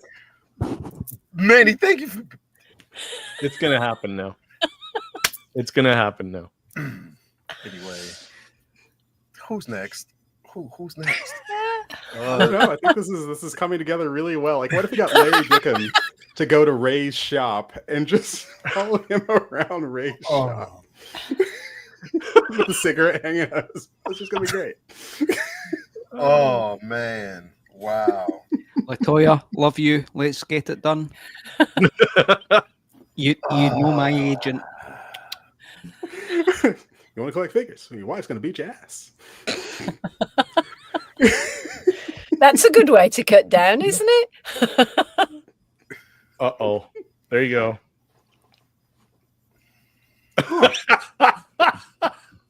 Well, I pick poor Robin clean. See, I'm like the T-1000. Pick poor Robin clean. That's the shit that he just pulled, bro. Like that persuasion bullshit from that fucking movie, bro. That's what I'm saying. Hold up, how'd you do that? Do I have it now? Yep. There you go. That's just the way I feel, man. Down the cloud and shit. Yep. Yeah, Latoya. Ignore him. Get it booked. Speak to Lucy. That would be a. You're gonna pull your mask off in a minute, and you are gonna be Lucy. That's what's gonna happen, isn't it? Yep. Mission Impossible moment. Yep. Well, you got away with it too. It had not been for those damn kids. That's definitely some fucked up shit. Anyway, X, what's going on, man? What's going on? Oh, I'm not up to anything nefarious or anything. I got a record in the mail, and my other plastic obsession, as I was telling y'all, the soundtrack to Beetlejuice. Oh, nice. Yes. So quite nice. Well, that end sequence was nice amazing. I don't give a fuck what nobody said. I love that end sequence. Yeah. What a great came out in the rain. Hell yeah. Seeing that shit in the theater was funny as fuck, bro. I loved it. Died. I was laughing so much. Man. But no, thank you for having me. My Mars Toys Dual Face, if you know, you know, should be arriving this week. So I'm excited to get that in hand. It's going to go next to my Jim Carrey Riddler. So I'm excited to have Batman Forever Two-Face in the collection. And yeah, Tuesday we got, of course, Alien Earth to look forward to. You are not ready, people. You are not I'm so ready. excited for that. And if you're not afraid, you will be. Bro, we're getting so much amazing, beautiful content and entertainment this summer.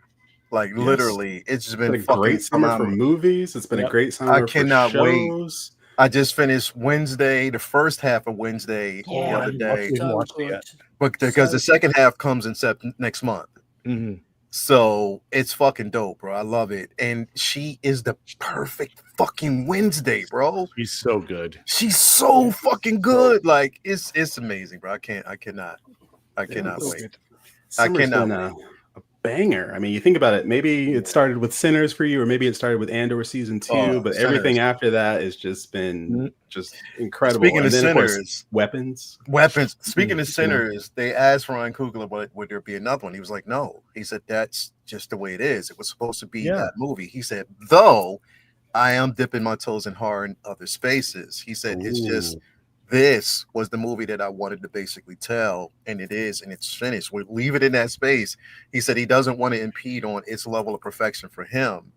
He said it was a story that he gave to the world to interpret the way they want it, but he said he's just not one that stands behind doing sequels and stuff like that all the time. So it doesn't need to be a sequel to Sinners. I would love to have more. You know, like when it comes to like Creed and stuff like that, that's why you don't really see him direct too much anymore. He told the story that he wanted to tell, but he's past it. He still produces these films.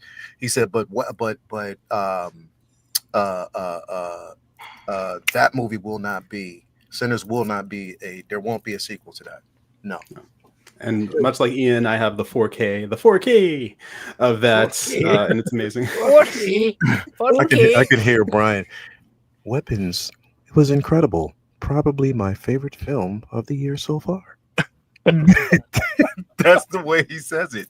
It was such a good movie. Such a good movie. Definitely can't wait, man. But Cheeks Day, Wednesday, Say What, and then Thursday. I don't know if Jay's doing Best of the Best, but maybe we'll have something to discuss on Best of the Best. Then Uncivilized. Apparently, we are going to be deconstructing The Last Jedi.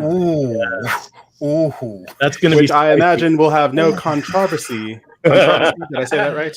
Aluminium controversy. There will be no controversy. No aluminium.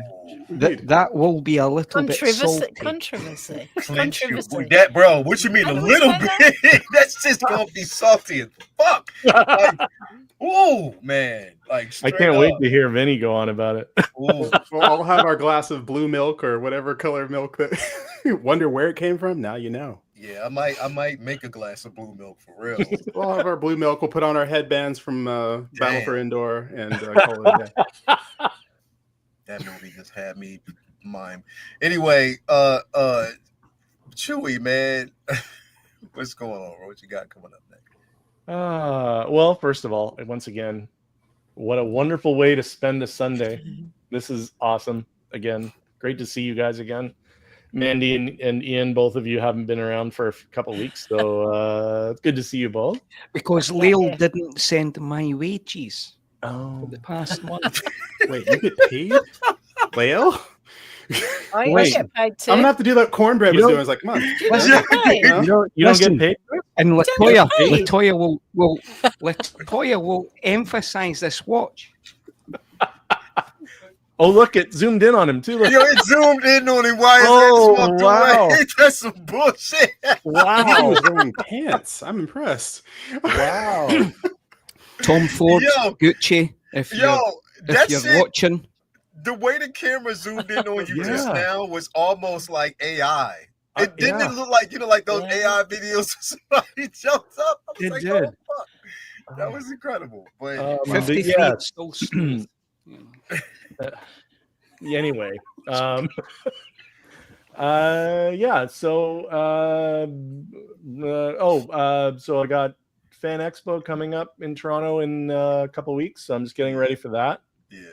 I have Kit Fisto arriving again tomorrow, so I'm very excited about that. And as I do every week, I promise I'm going to have my video about Han Solo and Indiana Jones soon. Lies, deceptions. Every week, every stream, more lies. I keep saying it because I keep trying to will it to happen. It's just so busy right now, but it will be done. It will be done. And otherwise, I think that's it. You're not digging this week. No, we are done with that aspect of it. So now the students the coming week is the last week. And they are going to be doing their final test. It's not really exam, and handing in their map work and papers. And the end of this week will be the end of this course for the summer. So cool. That'll require me to do some marking, which I'm really looking forward to. Just get your grad student assistant to do it. I know, right? So and then, like I said, the week after that is Fan Expo. So it's busy. The next couple of weeks for me are going to be pretty busy, but I've got Alien Earth to look forward to as well. That'll keep me going. I'm really excited for that. So Yeah. But yeah, again, thank you for having me as always. I will look forward to maybe Wednesday, but definitely Thursday. Damn, I don't drink or smoke, but damn, I might. that Thursday is gonna be a doozy, bro. That's gonna be fun. That's gonna be a fun discussion because I'm gonna have to. Whew, Jesus, that's not how the Force works. Yeah. Manny, I did get to you, right? Did I get to you? Yeah, you did. You did. Okay. I'm doing nothing. Nothing. I'm not doing a damn thing. I don't got nothing to do. Nope. Yeah, definitely, man. But anyway, thank you guys again. What's going on? Again, Comic Book Talk with Friends, where we're going to actually have another discussion about fatigue based on everything that happened last week. Conversations between both DC and Marvel, because there's some things going on in that space that are going to definitely be talked about. Whatever drops, if there's going to be a drop this week, we'll be talking about it on the corner. Say What Wednesday, of course, Uncivilized on Thursday, and of course Figure Flex Friday. Another one, again, we'll be pulling the winner. So the polls are up there. Make sure that you're actually hitting those polls. Check out, if you haven't become a member of the Figure Flex Friday book Facebook group, make sure that you do and see how much Manny cheats every single week. So make sure that you are actually in there checking it out, man. But again, thank you guys, everybody out there. Have a great rest of your Sunday. I don't know. Me and Toya were thinking about possibly getting some things done. We'll probably even go to Hershey Park. We just have to see. We might do that. I don't know. Just to get out to conclude the weekend, because we definitely had a hell of a good time last night. It was fun. Yo, let me. All right. Before we go real quick, I got to tell y'all this story. This is why it's always important to choose your hotels wisely. Book and get the research. This is a true story, and she will back this up because she's watching. We got to, we went, basically when we actually went to Atlantic City this weekend. We just decided we were going to go to Atlantic City, just get away, have some fun on the beach, this, that, and the third. We booked the hotel. Now, of course, the hotel, when you book it, visuals, everything look good. My dumb ass didn't pay attention carefully enough to look at the comments. I looked at the star rating, but I didn't read all the comments. We drove there. First off, we ended in one neighborhood, but then we actually had to put the right directions in. We got to the right location. This hotel was in the middle of absolutely nowhere, and it was only one hotel next to it. I kid you not, we walked in. They still had, in another room, they still had their Christmas decorations up in this other room. The glasses were foggy and printed up. I saw a couple come downstairs, or a group of people come down. The one girl had a snake in her hand as she was walking outside. Literally, I swear to God, I own everything I love. Go to the hotel, get in the room. It smelled moldy. It was disgusting. It was terrible. They gave us the second room, went up there. It was disgusting as well. I looked at Toya. Remember that scene on No Way Home when Happy was talking and he was like, well, we'll try this. And Tom Holland looked at him and was like, like, don't talk. When I asked Toya, I was like, what do you think? Do you want to? She was like, so I called. I had to get the money back. I basically said, no, we're canceling, whatever. So I got my money back on the hotel. It was the worst. All my 51 years, and even for her, look. She said the nastiest, stinkiest, ghettoest. Shaking my head. We really can't make this up. No, we can't make this up. Oh no! It was the worst experience that I have ever had in my 51 years of living. So yeah, if you're wondering why we are sort of back early, and that's because, but we spent the day. We left. We stayed the entire time on the boardwalk. We had so much fun after the fact, but before then, it was the absolute worst experience. To the point where I was like, you know what? I don't even feel like booking anything else here. Let's just drive home. She was like, I am with that. I am with that, and we came home. So we might top it off today with doing something fun. What else? But I was like, yeah, it was almost like Ian booked it for me. But you know what? It was just Leo, I need to show you guys photos from a hotel that we stayed in. I was over for football in Moscow, straight over the road from the KGB office. I shit you not, it was the exact scene out of The Shining.